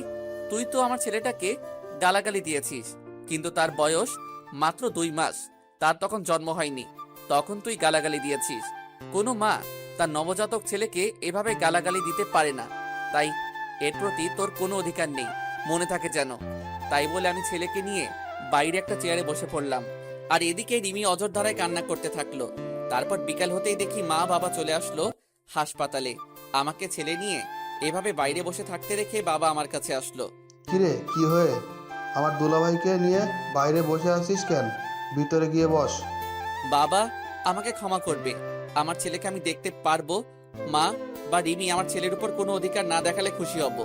দেখ বাবা, এতদিন যা হয়েছে সব ভুলে যা, আবার নতুন করে শুরু কর তোরা। আর তাছাড়া এখন তোরা 2জন না 3জন। বাবা, তুমি কি ভুলে যেতে বলছো? আমার জীবনের সবচেয়ে খারাপ কষ্টকর 1 বছর ভুলে যাব? কোনোদিন সম্ভব না বাবা। এতদিন আমাকে যেমন অবহেলা করে এসেছে, তেমনই আমি চাই না আমার ছেলেটা সব সময় আমার মতো অবহেলা নিয়ে বড় হোক। বাবা, তুমি আমার আর আমার ছেলের নিয়ে কোনো চিন্তা করতে হবে না। তুমি শুধু মায়ের শরীরের দিকে খেয়াল রাখবে। তাই বলে আমি আমার ছেলেকে নার্সের কাছে দিয়ে বাইরে চলে আসলাম। তারপর সারাদিন বাইরে কাটিয়ে দিলাম। আমার চট্টগ্রামের বাস রাত 11:30 বেজে। তারপর সোজা হাসপাতালে চলে গেলাম। গিয়ে দেখি রিমি ঘুমিয়ে আছে, আর তার হাতের পাশে আমার বাবুটা ঘুমিয়ে আছে। আমি বাবুটাকে কোলে নিয়ে তারপর সেখানে একটা চিঠি রেখে আমার ছেলেকে নিয়ে সোজা বাস স্ট্যান্ডে চলে আসলাম। আর আমার মায়ের জন্য যে চিঠি, সেটা মা কাল সকালে পেয়ে যাবে। তারপর আমি ব্যাগপত্র নিয়ে বাসে উঠে পড়লাম, আর মোবাইলের সিমটা খুলে ভেঙে বাইরে ফেলে দিলাম।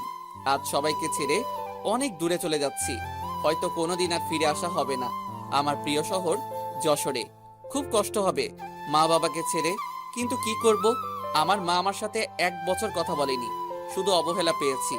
আর রিমিকে তো আমি ভালোবাসতাম, আমি চেয়েছিলাম সবকিছু ভুলে আবার নতুন করে রিমির সাথে সংসার শুরু করব, কিন্তু রিমি আমার নবজাতক বাচ্চাকে অবহেলা করছে।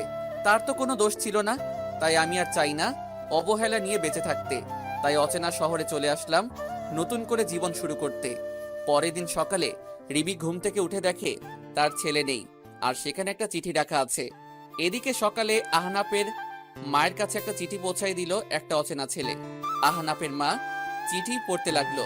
মা, তুমি যখন আমার চিঠিটা পাবে তখন হয়তো আমি তোমাদের থেকে অনেক দূরে চলে এসেছি নতুন করে জীবন শুরু করতে। মা, আমি জানি তোমাদের ছেড়ে থাকতে খুব কষ্ট হবে, কিন্তু তাও আমাকে মানিয়ে নিতে হবে। আমি যে 1 বছর তোমাদের কাছ থেকে অবহেলা পেয়েছি, সেটা আমি সহ্য করতে পারতাম না মা জান। খুব কষ্ট হতো, মাঝে মাঝে মনে হতো এই পৃথিবী ছেড়ে চিরতরে চলে যায়। কিন্তু আমি আমার ছেলের জন্য নিজের ক্ষতি করিনি, কারণ আমার যদি কিছু হয়ে যেত তাহলে আমার ছেলেটাকে এমন অবহেলা নিয়ে বড় হতে হতো। আর আপনজন অবহেলা করলে কতটা কষ্ট হয় শুধু আমি জানি।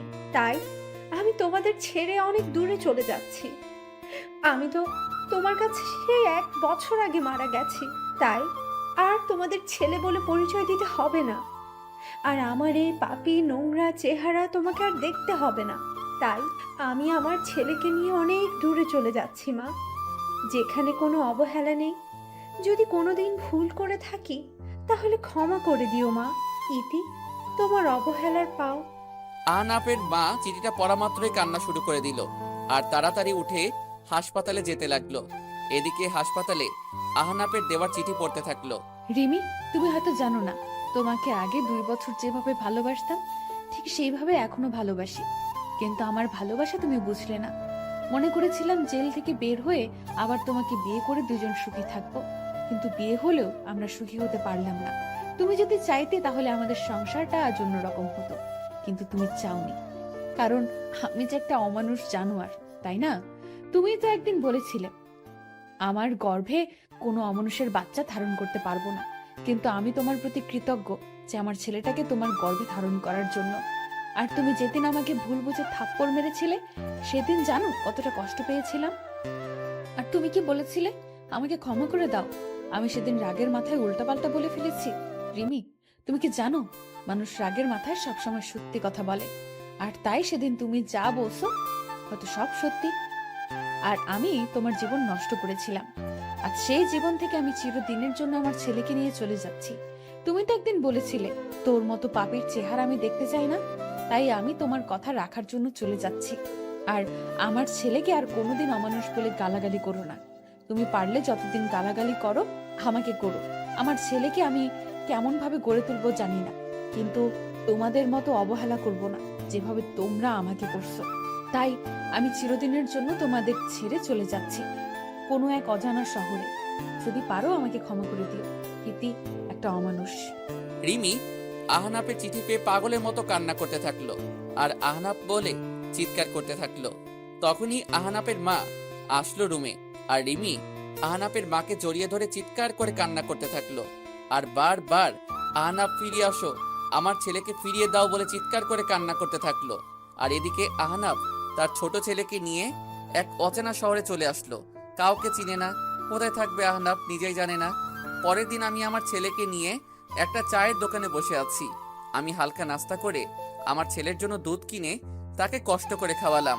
অনেক হয়েছে, এবার আমার ছেলের একটা নাম রাখতে হবে, তাই আমার ছেলের নাম আব্দুল্লাহ আল সামি রাখলাম, কিন্তু আমি তাকে সামি বলেই ডাকবো, আপনারাও ডাকতে পারেন সামি বলে। তারপর দোকানে আর কিছুক্ষণ বসে থাকার পরে হঠাৎ করে দোকানদার বলল, কি কি ব্যাপার, আপনি এতটুকু বাচ্চা নিয়ে এভাবে ঘুরে বেড়াচ্ছেন কেন? আর বাচ্চার মা কোথায়?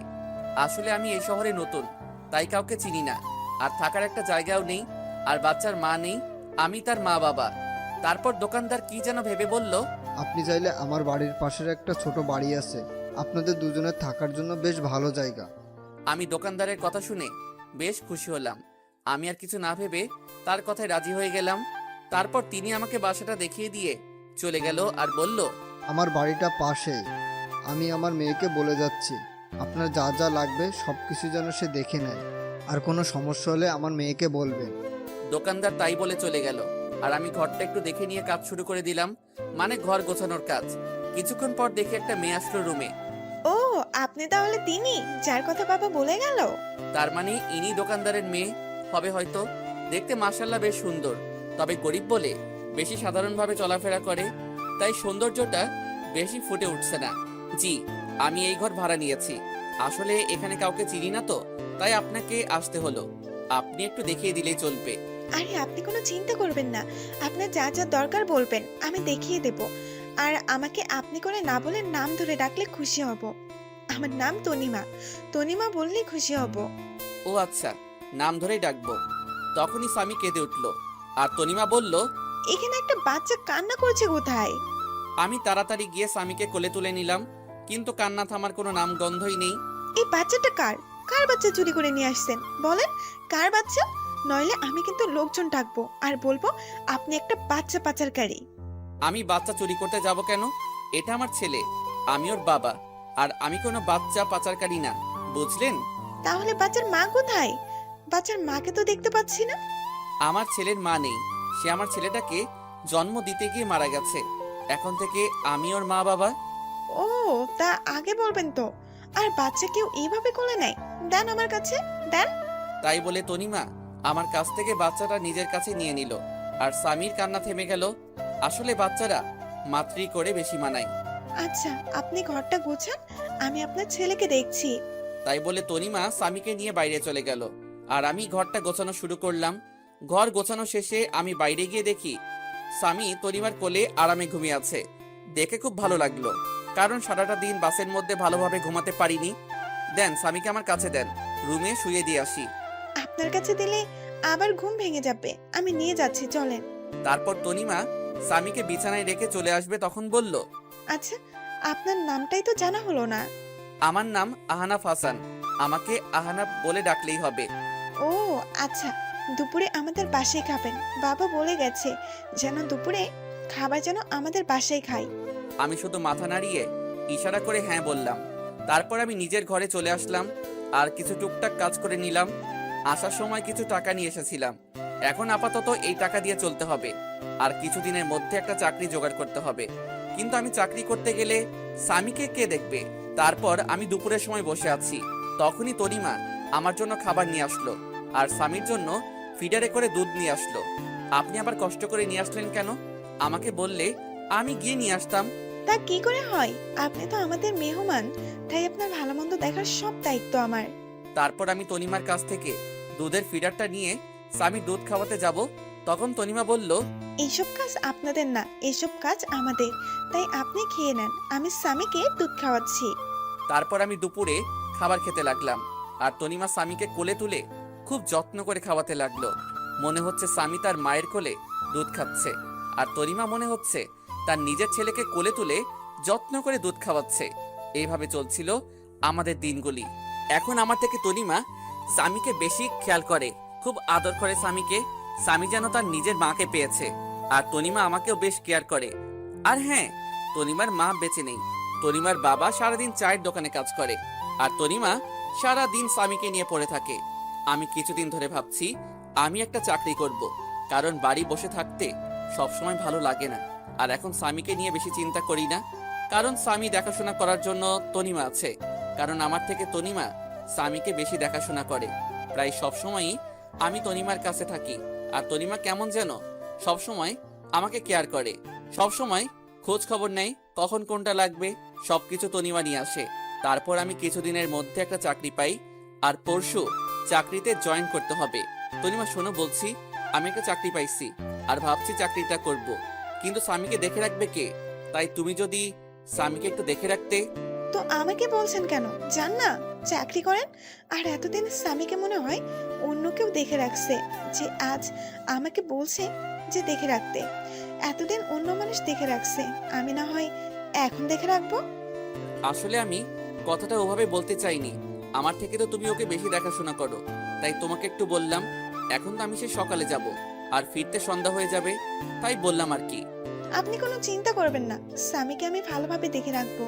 আর স্বামী তো আমারই ছেলে নাকি? কি বললে? স্বামী তোমার ছেলে মানে? কই, কখন বললাম? আমি তো বলছি সে তো আমার ছেলের মতোই। ও ঠিক আছে। কিছুদিন ধরে দেখছি তনিমা কেমন যেন সব সময় মনে মনে কি সব বলে, আর কেমন সব সময় আর চোখে আমার দিকে তাকিয়ে থাকে। আমি বুঝতে পারছি তনিমা আমাকে ভালোবাসতে শুরু করেছে, কিন্তু এটা যে কোনোদিন সম্ভব না, কারণ আপনারা তো সবই জানেন, কিন্তু তনিমা তো আর জানে না। তবে আমি বুঝতে পারছি তনিমাকে ছাড়া স্বামী লালন পালন করা সম্ভব না। আর তনিমা কেমন যেন স্বামীর নিজের ছেলের মতো দেখাশোনা করে। আর তনিমা মেয়েটা অনেক ভালো, কোনো অহংকার নেই তার মধ্যে। তারপর আমি অফিস জয়েন করলাম। তনিমা এখন আমাকে প্রতিদিন সকালে সবকিছু গুছিয়ে দেয়। সকালে উঠে নাস্তা তৈরি করে দেবে, তারপর সন্ধ্যার পর নিজের স্বামীর মতো করে রাতের খাবার নিয়ে অপেক্ষা করে। কিন্তু তনিমা যা ভাবছে তা কোনোদিন হবার নয়। তনিমাকে আমার সবকিছু বলতে হবে, নইলে পরে অনেক বড় সমস্যা হতে পারে। তাই ভাবলাম তনিমাকে সবকিছু বলে দেব। আমি সকালে অফিসে যাচ্ছি, তখন তনিমার বাবা আমাকে ডাক দিল। আমি তনিমার বাবার কাছে গিয়ে সালাম দিলাম। তনিমার বাবা সালামের উত্তর দিয়ে বলল যেন রাতে তাদের সাথে একসাথে রাতের খাবার খাই, আর কিছু কথা আছে, তাই রাতে এক জায়গায় কথাটা বলবে। আমি এত কিছু না ভেবে অফিসে চলে আসলাম। অফিস শেষে রাতে বাসায় ফিরলাম। ফ্রেশ হয়ে তনিমার বাবার সাথে একসাথে খেতে বসলাম। তখন তনিমার বাবা বলল, দেখো আনাব বাবা, তুমি যেদিন থেকে এখানে এসেছো তুমি দেখছো আমার মেয়েটা কেমন। আর আমার মেয়েটা তোমার ছেলেকে নিজের ছেলের মতো লালন পালন করে, তুমি তো সব জানো। আর আমার মা মরা মেয়েকে কোনোদিনই কষ্ট দেয়নি। আমি আমার মেয়ের কষ্ট হবে বলে আমি আর বিয়ে করিনি, তুমি তো সব জানো। আর স্বামীর জন্য একটা মা দরকার, আর তুমি কতদিন একা একা থাকবে। তাই বলছিলাম কি আমার মেয়েকে তুমি বিয়ে করে নাও বাবা। খুব টেনশন হয় বাবা, বৃদ্ধ হয়ে গেছি, কখন যে কি হয়ে যায় বলা যায় না। আমি তনিমার বাবা হিসেবে বলছি না, আমি তোমার ভালোর জন্যই বলছি। আঙ্কেল কি বলছেন এসব? আর আমি তনিমাকে কোনোদিন ওই চোখে দেখিনি। আর হ্যাঁ, তনিমা মেয়েটা অনেক ভালো, আমার ছেলেকে নিজের ছেলের মতো ভালোবাসে, আর আমারও খুব যত্ন নেয়। কিন্তু এটা সম্ভব না। কথাটা বলার সাথে সাথে তনিমার দিকে তাকালাম, দেখি তনিমার চোখ দিয়ে অঝোর ধারায় কান্না করতে করতে বাইরে চলে গেল। তনিমা মনে হয় আমাকে ভালোবাসে, আর তনিমা মনে হয় আমার কাছ থেকে এই কথা আশা করেনি। তাহলে কেন তনিমাকে বিয়ে করতে পারবে না? কি সমস্যা বলো দেখছি। অনেক সমস্যা আছে আঙ্কেল, আপনি আমার পুরো কাহিনী জানেন না। কেন আমি ছোট একটা বাচ্চা নিয়ে কেন এক শহর থেকে অন্য শহরে চলে আসলাম। আমার একটা পুরনো অতীত আছে, আর সেই অতীত শুনলে আপনি আর আমার সাথে আপনার মেয়েকে বিয়ে দিবেন না। তোমার একটা অতীত আছে? কই, তুমি তো আমাকে আগে বলনি। তখন বলার মতো পরিস্থিতি ছিল না, তাই বলিনি। কিন্তু আপনাদের কাছ থেকে আর লুকাবো না, সব বলবো আজ। তারপর আমি তনিমাকে ডাকলাম, আর আমার অতীতের পুরো কাহিনী বলতে থাকলাম। তারপর আমি আমার পুরানো অতীত সব খুলে বললাম। দেখি তনিমা কান্না করতে করতে অন্য রুমে চলে গেল, আর তনিমার বাবা কোনো কথা না বলে চলে গেল। তারপর আমি নিজের রুমে চলে আসলাম, দেখি আমার ছেলেটা ঘুমিয়ে আছে। আজ মা বাবা আর রিমির কথা খুব মনে পড়ছে। এতদিনে হয়তো রিমি অন্য কারোর সাথে বিয়ে করেছে, কারণ রিমির কাছে তো আমি একটা খারাপ মানুষ ছিলাম। আর মা মনে হয় আমার উপর এখনো রেগে আছে। পুরনো কথা ভাবতে ভাবতে কখন যে স্বামীর পাশে ঘুমিয়ে পড়েছি নিজেই জানি না। পরের দিন সকালে উঠে ফ্রেশ হয়ে নিলাম, অফিসে যাওয়ার জন্য রেডি হচ্ছি। কিন্তু আজ তনিমা আমাকে নাস্তা করতে ডাকলো না, মনে হয় আমার উপর রেগে আছে। কিন্তু আমি অফিসে গেলে স্বামীর কি হবে? স্বামীর বয়স 8 মাস, তাই তাকে একা রেখে যাওয়া যাবে না। প্রতিদিন তনিমা স্বামীকে তার কাছে নিজের মায়ের মতো দেখাশোনা করত। কিন্তু আজ কি হবে? আমি বিছানায় মাথা নিচু করে বসে আছি, তখনই তনিমা আসলো আর বলল, আপনি অফিসে চলে যান, আমি স্বামীকে দেখে রাখছি। আসলে কাল একটু দেরি করে ঘুমানোর জন্য সকালে উঠতে দেরি হয়ে গেল, তাই আপনার জন্য নাস্তা তৈরি করতে পারলাম না। কাল থেকে আবার তৈরি করে দেব। আমি তনিমার দিকে তাকিয়ে দেখি তনিমার চোখ মুখ ফুলে আছে, আর চোখ কিছুটা লাল হয়ে আছে। মনে হয় সারা রাত কান্না করেছে। তনিমা, আমাকে তুমি ক্ষমা করে দাও। তোমাদের কাছ থেকে আমার পুরনো অতীত লুকানোর জন্য যদি সেদিন সবকিছু বলে দিতাম, তাহলে আজ তোমাকে কষ্ট পেতে হতো না। কিন্তু কি করব বলো, আমি যে চাইলেও সবকিছু ভুলে যেতে পারবো না। আপনি কেন ক্ষমা চাইছেন? আর অন্যায় তো আমি করেছি। আমি আপনার সম্পর্কে সবকিছু না জেনে আপনাকে ভালোবেসেছি। আমি আর আপনাদের মধ্যে আসবো না, কিন্তু স্বামীকে আমার কাছ থেকে দূরে রাখবেন না। স্বামী আপনার ছেলে, আমি কোনোদিন ভাবিনি, সব সময় নিজের ছেলে মনে করে এসেছি। প্লিজ স্বামীকে আমার কাছ থেকে দূরে সরিয়ে দেবেন না। আমি তনিমার কথা চোখ দিয়ে টপটপ করে পানি পড়তে থাকলো। রিমির মধ্যে আর তনিমার মধ্যে কত পার্থক্য। রিমি নিজের সন্তানকে অমানুষ বলে, গালাগালি করে, আর তনিমা স্বামী কিছু না হওয়া সত্ত্বেও স্বামীর জন্য কত ভালোবাসা তার। আমি স্বামীর কাছে গিয়ে স্বামীর দুই গালে দুইটা চুমু দিয়ে স্বামীকে তনিমার কোলে তুলে দিয়ে চলে আসলাম অফিসে। এভাবে চলতে থাকলো আমার একাকিত্ব জীবন। এখন স্বামী হাঁটতে শিখে গেছে, আর সব সময় তনিমার সাথে সব সময় দুষ্টামি করে। তনিমা এখন আর আমার উপর তেমন অধিকার দেখায় না। হয়তো তনিমা বুঝে গেছে যে পাওয়ার নাই তা নিয়ে ভেবে লাভ নাই। আর তনিমা স্বামীকে সব সময় কাছে রাখে, খুব আদর করে স্বামীকে। একদিন অফিস থেকে বাসায় আসলাম, তখন তনিমা স্বামীকে আমার কাছে দিতে আসলো। আজ স্বামী আমাকে মা ডেকেছে জানেন? তনিমা, তুমি সব জানো আমার প্রতি ঘটে যাওয়া সব ঘটনা, আর আমি চাই না স্বামী আপনাকে মা বলে ডাকুক, কারণ আপনি তো আর সারা জীবন আর স্বামীকে দেখাশোনা করবেন না। আজ না হয় কাল তোমার বিয়ে হয়ে যাবে, তখন আমি চাই না স্বামী তার মায়ের জন্য কান্না করুক। তাই তুমি ভবিষ্যতের কথা চিন্তা করে এখন মানিয়ে নিলে খুশি হতাম। আমি বুঝতে পারছি, আমি চেষ্টা করব। এভাবে চলে গেল আরো 2 বছর। এখন স্বামী ভালোভাবে কথা বলতে পারে। স্বামী এখন আমাকে আব্বু বলে ডাকে। যেদিন স্বামী আমাকে আব্বু বলে ডেকেছিল, সেদিন যে কত খুশি হয়েছিলাম তা ভাষায় প্রকাশ করা যাবে না। আর এখন স্বামী তনিমাকে আন্টি বলে ডাকে। আমি জানি এসব তনিমা শিখিয়ে দিছে। এভাবে আরো কিছুদিন যাওয়ার পর তনিমা এসে বলল, বাবা আমার বিয়ে ঠিক করে ফেলেছে, কিন্তু সে স্বামীকে ছাড়া থাকতে পারবে না বলে অজরধারায় কান্না করতে থাকলো। আমি কি বলে তনিমাকে সান্ত্বনা দেব কিছু খুঁজে পাচ্ছি না, কারণ সেই ছোট থেকে স্বামী কোলে তুলে নিজের হাতে খাইয়ে বড় করেছে। সবাই কষ্ট হওয়ার কথা, কিন্তু বাস্তবটাকে মেনে নিতে হবে, নইলে পরে অনেক সমস্যার মধ্যে পড়তে হবে। কিছুদিনের মধ্যে তনিমার বিয়ে হয়ে গেল। এই কয়েকদিন স্বামীকে সবসময় কাছে নিয়ে রাখতাম, কারণ স্বামী এখনো ছোট। তাই কিছুদিন তনিমার থেকে দূরে রাখলে স্বামী হয়তো তনিমাকে আস্তে আস্তে ভুলে যাবে। তনিমা বিয়ের দিন স্বামীকে জড়িয়ে ধরে অনেক কান্না করেছিল, যেন মা তার ছেলেকে চিরদিনের জন্য ছেড়ে চলে যাচ্ছে। তনিমার কান্না দেখে আমারও খুব কান্না পাচ্ছিল। তারপর তনিমার বিয়ে হয়ে গেল। কিছুদিন স্বামী কান্না করছিল তনিমা না দেখতে পেয়ে, কিন্তু স্বামী ছোট, সে কারণে কিছুদিন পর আর কান্না করে না। এখন স্বামীকে আমার সাথে আমার অফিসে নিয়ে যাই। অফিসের সবাই স্বামীকে অনেক ভালোবাসে, সবাই স্বামীকে দেখে রাখে, সবাই স্বামীকে আদর করে। কিছুদিন পর অফিস থেকে জানালো আমার ট্রান্সফার করা হয়েছে, আর এখন আমার অফিস ঢাকাতে পোস্টিং করা হয়েছে। আমিও সবকিছু মেনে নিলাম। তনিমার বাবার কাছ থেকে বিদায় নিয়ে ঢাকাতে চলে আসলাম। তবে ঢাকাতে আসার আগে তনিমা কিভাবে খবর পেয়েছিল আমরা একেবারের জন্য ঢাকায় চলে যাচ্ছি, সেদিন তনিমা এসে স্বামীকে কোলে তুলে অনেক আদর করে আর বলে মাঝে যেন তার সাথে দেখা করি। তারপর আমরা ঢাকায় চলে আসি। তারপর দেখতে দেখতে আরো 2টা বছর চলে গেল। এখন স্বামীকে একটা স্কুলে ভর্তি করিয়ে দিছি। আমি অফিসে যাওয়ার সময় স্বামীকে স্কুলে দিয়ে আসি, আর স্কুল শেষে স্বামীকে আমার অফিসে নিয়ে আসি। তারপর অফিস শেষে দুজন বাসায় চলে আসি। একদিন স্বামী বলল, আব্বু আব্বু তুমি জানো স্কুলে আমার সব বন্ধুরা তাদের আম্মুর সাথে যায়, তাদের আম্মু তাদের কত ভালোবাসে, কিন্তু আমার আম্মু নেই কেন? ও আব্বু বলো আব্বু, আমার আম্মু কোথায়? আমি স্বামীর কথা শুনে অনেক অনেক বেশি অবাক হলাম, কারণ এই 5 বছরে আমি একদিনও তার মায়ের কথা জিজ্ঞাসা করিনি। তাহলে আজ কেন তার মায়ের কথা জিজ্ঞাসা করলো? মনে হয় স্কুলে তার বন্ধুদের মায়ের সাথে আসতে দেখে তার মায়ের কথা মনে পড়ছে। বাবা, তোমার আম্মু আমাদের উপর রেগে আছে, তাই আমাদের কাছে থাকে না। তোমার আম্মু আমাদের ছেড়ে দূরে কোথাও চলে গেছে। আব্বু আমাদের উপর কি কারণে রাগ করেছে? আমি কি ছোটবেলায় খুব দুষ্টুমি করতাম আম্মুর সাথে? না বাবা, তোমার আম্মু আমার উপর রেগে চলে গেছে। তোমার আম্মু ভালো না। আমার পিচ্চি বাবুটার কষ্ট বোঝে না, তাই তোমার আম্মু ভালো না। আব্বু তুমি কি বলেছিলে যে আম্মু রাগ করে চলে গেছে? আমার একটা রাজকুমারের খুব দরকার ছিল, কিন্তু তোমার আম্মু আমাকে দিতে রাজি ছিল না, তাই তোমার আম্মু রাগ করে চলে গেছে। আব্বু তাহলে তোমার আব্বু আম্মু কোথায়?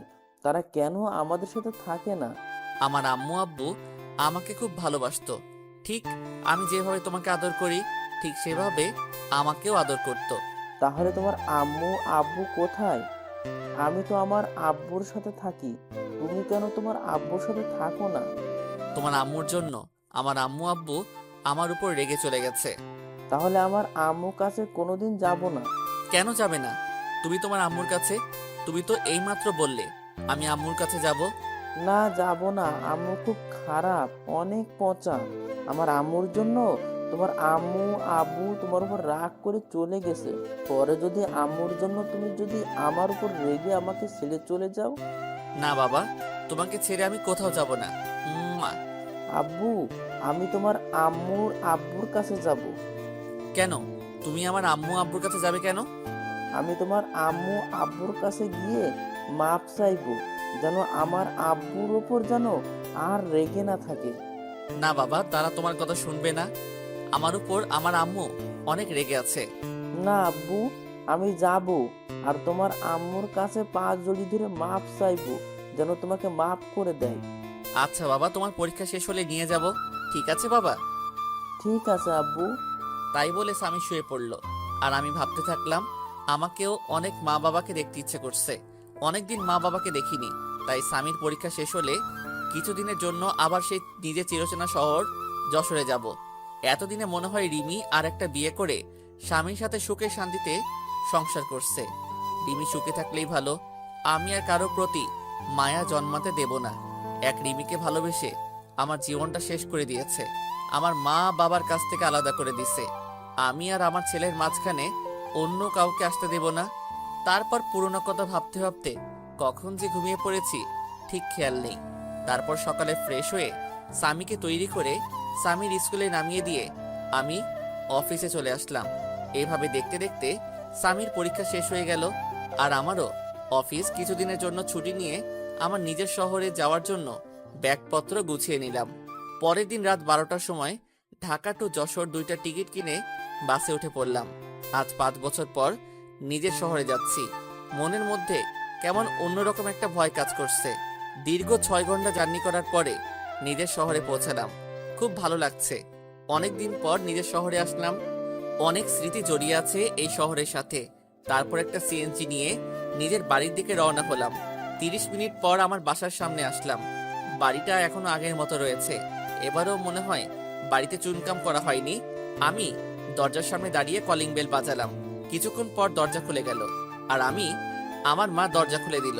মা আমাকে দেখে আমার দিকে অবাক দৃষ্টিতে তাকিয়ে আছে। মা আমাকে দেখে অঝোর ধারায় কান্না করে দিল, আর আমাকে জড়িয়ে ধরে হাউ মাউ করে কান্না করছে। আমিও 5 বছর পর মাকে দেখে আমিও কান্না করে দিলাম।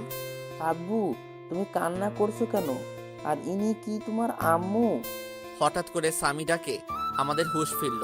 মা আমাকে ছেড়ে দিয়ে বলল, আমার দাদু ভাই। আমি মাথা ঝাঁকিয়ে ইশারা করে বললাম, হ্যাঁ।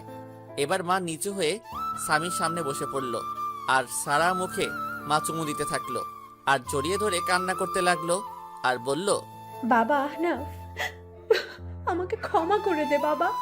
তোকে না বুঝে অনেক কষ্ট আর অবহেলা করেছি রে বাবা। আমাকে তুই মাফ করে দে। মা কি বলছো তুমি? ছেলের কাছে কোনো মা মাপ চাই? তুমি আমাকে মাফ করে দাও এই 5 বছর তোমাদেরকে ছেড়ে দূরে থাকার জন্য। তুমি কাঁদছো কেন আব্বুর আম্মু? তুমি আমার আব্বুর উপর এখনো রেগে আছো? আমার আব্বুকে তুমি মাফ করে দাও। না দাদু ভাই, তোমার আব্বুর উপর আমার কোনো রাগ নেই, তবে অনেক অভিমান রয়েছে। 5 বছর আমার কথা তার একবারও মনে পড়েনি। খুব অভিমান তোমার আব্বুর উপর। আমার ওপরে কি রাগ আর অভিমান করে আছো তুমি? যদি রাগ থাকে তাহলে আব্বুর মতো আমাকেও মাফ করে দাও। না দাদু ভাই, তোমার উপর কোনো রাগ বা অভিমান নেই। তুমি তো আমার সোনা দাদু ভাই। তাহলে আজ থেকে আমি তোমাকে কি বলে ডাকবো? আমাকে দাদু ভাই বলে ডাকবে, কেমন? আচ্ছা দাদু ভাই, তাই বলবো। তারপর আমরা বাসার ভিতরে ঢুকে গেলাম। বাসাটা ঠিক আগের মতোই আছে, কিছু পরিবর্তন হয়নি, শুধু অবহেলাটা নেই। তারপর ব্যাগপত্র নিয়ে আমি আর স্বামী উপরে উঠে রুমে প্রবেশ করলাম। আর তখন আমি বেশ অবাক হলাম, মানে প্রচন্ড অবাক হলাম, কারণ আমি কোনোদিন ভাবতে পারিনি রিমি এখানে থাকবে। হ্যাঁ, রিমি দেখি বিছানায় বসে আছে।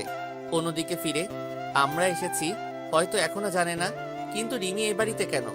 রিমিকে তো আমি মুক্ত করে দিয়েছি, তাহলে রিমি কেন এখনো এ বাড়িতে পড়ে আছে? আব্বু চলো, দাঁড়িয়ে পড়লে কেন?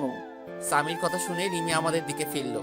আমাদেরকে দেখে রিমির সাথে সাথে বিছানা থেকে লাফ দিয়ে নেমে পড়ল আর অবাক করা দৃষ্টিতে তাকিয়ে আছে আমাদের দিকে। রিমি আমার থেকে অনেক চেঞ্জ হয়ে গেছে, অনেক শুকিয়ে গেছে আর পাতলা হয়ে গেছে।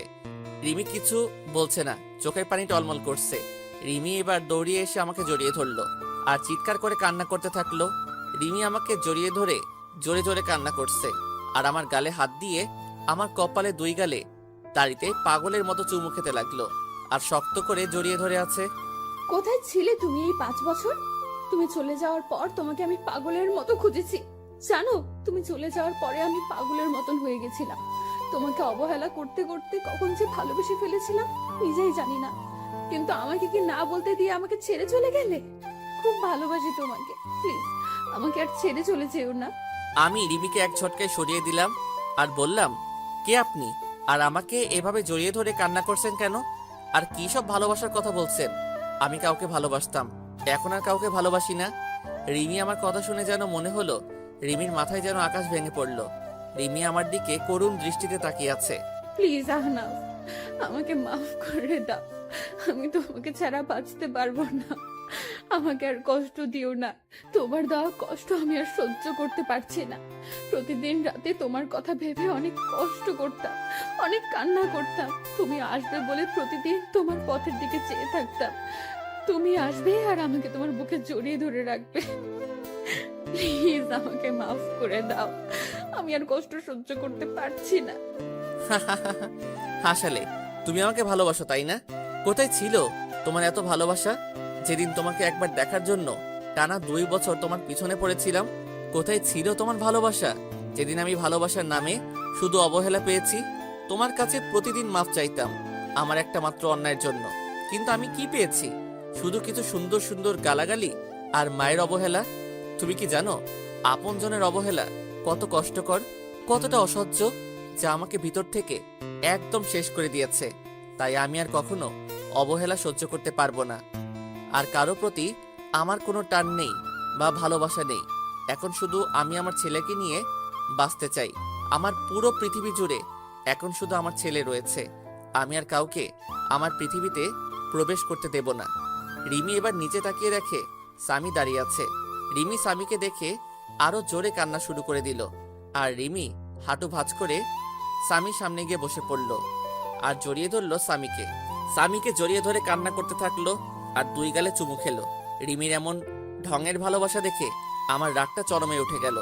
রিমির সেসব বলা কথা হঠাৎ করে মনে পড়ে গেল। আমি রিমির কাছে থেকে স্বামীকে সরিয়ে নিয়ে স্বামীকে কোলে তুলে নিলাম। কি করছেন আপনি? আমার ছেলেকে এভাবে জড়িয়ে ধরেছেন কেন? আর ওকে এভাবে চুমু দিচ্ছেন কেন? কোনো অধিকার নেই আমার ছেলের উপর। কেন? আমার ছেলেকে আমি জড়িয়ে ধরবো, তাতে অধিকারের কি আছে এখানে? তোমার ছেলে তাই না? কেউ একজন বলেছিল কোনো অমানুষের বাচ্চা আমার বাচ্চা হতে পারে না, তাই তাকে নষ্ট করে দিতে চেয়েছিল। আর আমি আমার ছেলে তো একটা অমানুষ, আর আমাদের মতো অমানুষকে আপনি নিজের ছেলে বলে দাবি করছেন? শুনে রাখুন, স্বামী শুধু আমার ছেলে আর কারো নয়। কেউ যদি আমার ছেলেকে আমার কাছ থেকে নিতে আসে তাহলে আমার থেকে কেউ খারাপ হবে না। এই বলে আমি ব্যাগপত্র আর স্বামীকে নিয়ে আমি আগে যেই রুমে থাকতাম সেই রুমে চলে আসলাম। রুমটা ঠিক আগের মতোই আছে। মনে হয় প্রতিদিন কেউ রুমটা নিজের মতো করে গুছিয়ে রাখতো। আর এদিকে রিমি কান্না করতে করতে নিচে নেমে সোজা মাকে জড়িয়ে ধরে কান্না করতে থাকলো। কি হয়েছে রিমি, কান্না করছো কেন? মা, আমি কি এতটাই খারাপ যে তোমার ছেলে আমাকে এতটা ঘৃণা করে? এমনকি আমার ছেলেকে আমি একটু জড়িয়ে ধরেছি বলে তোমার ছেলে বলল আমার ছেলের উপর নাকি আমার কোনো অধিকার নেই। তুমি বলো মা, আমার ছেলেকে আমি আদর করবো না তো কে আদর করবে? আর তোমার ছেলে বলল আমি যেন আমার ছেলেকে স্পর্শ না করি।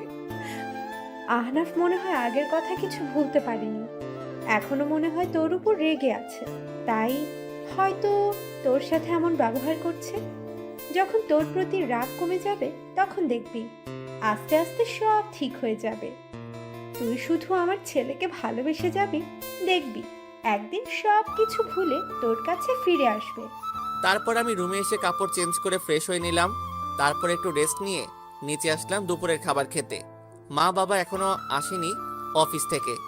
এখনই চলে আসবে, আমি ফোন করে সব বলে দিয়েছি, এখনই চলে আসবে। তুই খেতে বস। আর দাদু ভাই, তুমি আমার কাছে আসো, আজ খুব ভালো লাগছে। আজ অনেকদিন পর একসাথে এক টেবিলে খেতে বসলাম। মা রিমি, তুমি আহনাফের পাশে বসে আহনাফকে খাবার আগিয়ে দাও। তারপর যেই রিমি আমার পাশে বসলো, আমি উঠে গেলাম চেয়ার থেকে। মা, আমি পরে খেয়ে নেব, এখন খেতে ইচ্ছে করছে না।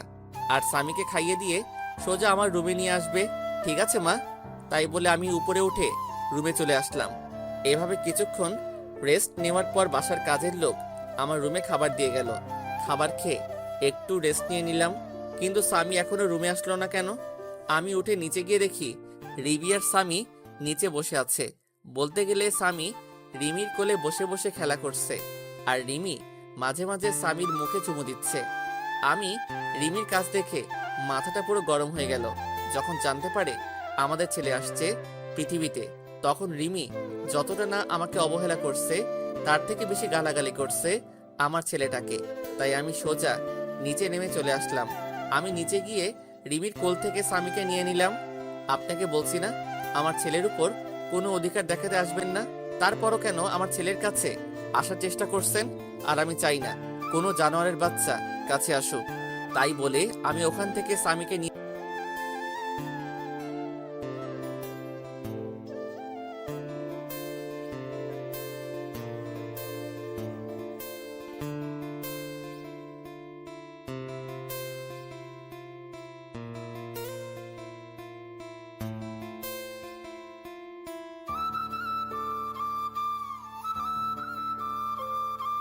বাবাকে রুমে নিয়ে গেলাম। বাবা, তোমার দাদা ভাই আমার ছেলে স্বামী। বাবা স্বামীকে দেখে কোলে তুলে আদর করতে লাগলো। তারপর বাবার সাথে কিছুক্ষণ কথা বলে বাবা চলে গেল।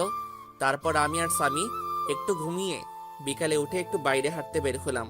অনেকদিন পর এই এলাকাতে আসলাম, কিছু চেনা পরিচিত মানুষের সাথে কথা বলে রাতে বাসায় আসলাম। আমি আর স্বামী রুমে বসে আছি, তখন রিমি রুমে আসলো। চলেন, রাতের খাবার খেয়ে নেবেন, সবাই নিচে অপেক্ষা করছে। আমি খাবো না, আর আমার খাওয়া নিয়ে তোমাকে চিন্তা করতে মানা করছি না? আর এর আগে 1 বছর যখন আমার খাবার কথা নিয়ে ভাবনি, এখনো না ভাবলেই চলবে। আমি আগে যেরকম ভাবে বাইরে খেতাম, এখনো বাইরে বাইরে খাবো। আপনি শুধু মাকে বলেন স্বামীর খাবারটা যেন উপরে দিয়ে যায়। রিমি আর কিছু না বলে কান্না করতে করতে চলে গেল। কাঁদুক, তাতে আমার কি? আমিও অনেক কান্না করেছি, কেউ দেখেনি আমার কান্না। কিছুক্ষণ পর মা রুমে আসলো। বাবা আহনাফ, তুই কি এখনো আমাদের উপর রাগ করে আছিস বাবা? যদি এখনো রাগ করে থাকিস তাহলে মাফ করে দে বাবা, আমরা সবাই নিজেদের ভুল বুঝতে পেরেছি। চল বাবা, একসাথে খেয়ে নি। না মা, আমার কিছু খেতে ইচ্ছে করছে না। আর তাছাড়া আমার বাইরের খাবার খেয়ে অভ্যাস হয়ে গেছে, তাই বাসার খাবার না খেলেও চলবে। তুমি স্বামীকে নিয়ে খাইয়ে দাও, আমি রুমে বসে আছি। মা আর কোনো কথা না বলে স্বামীকে নিয়ে চলে গেল। যাওয়ার সময় দেখলাম মায়ের চোখে হালকা পানি টলমল করছে। খুব কষ্ট হলো মায়ের চোখে পানি দেখে। মা কোনো দোষ করেনি, রিমির জন্যই তো মা আমাকে অবহেলা করত। না, মাকে আর কষ্ট দেব না।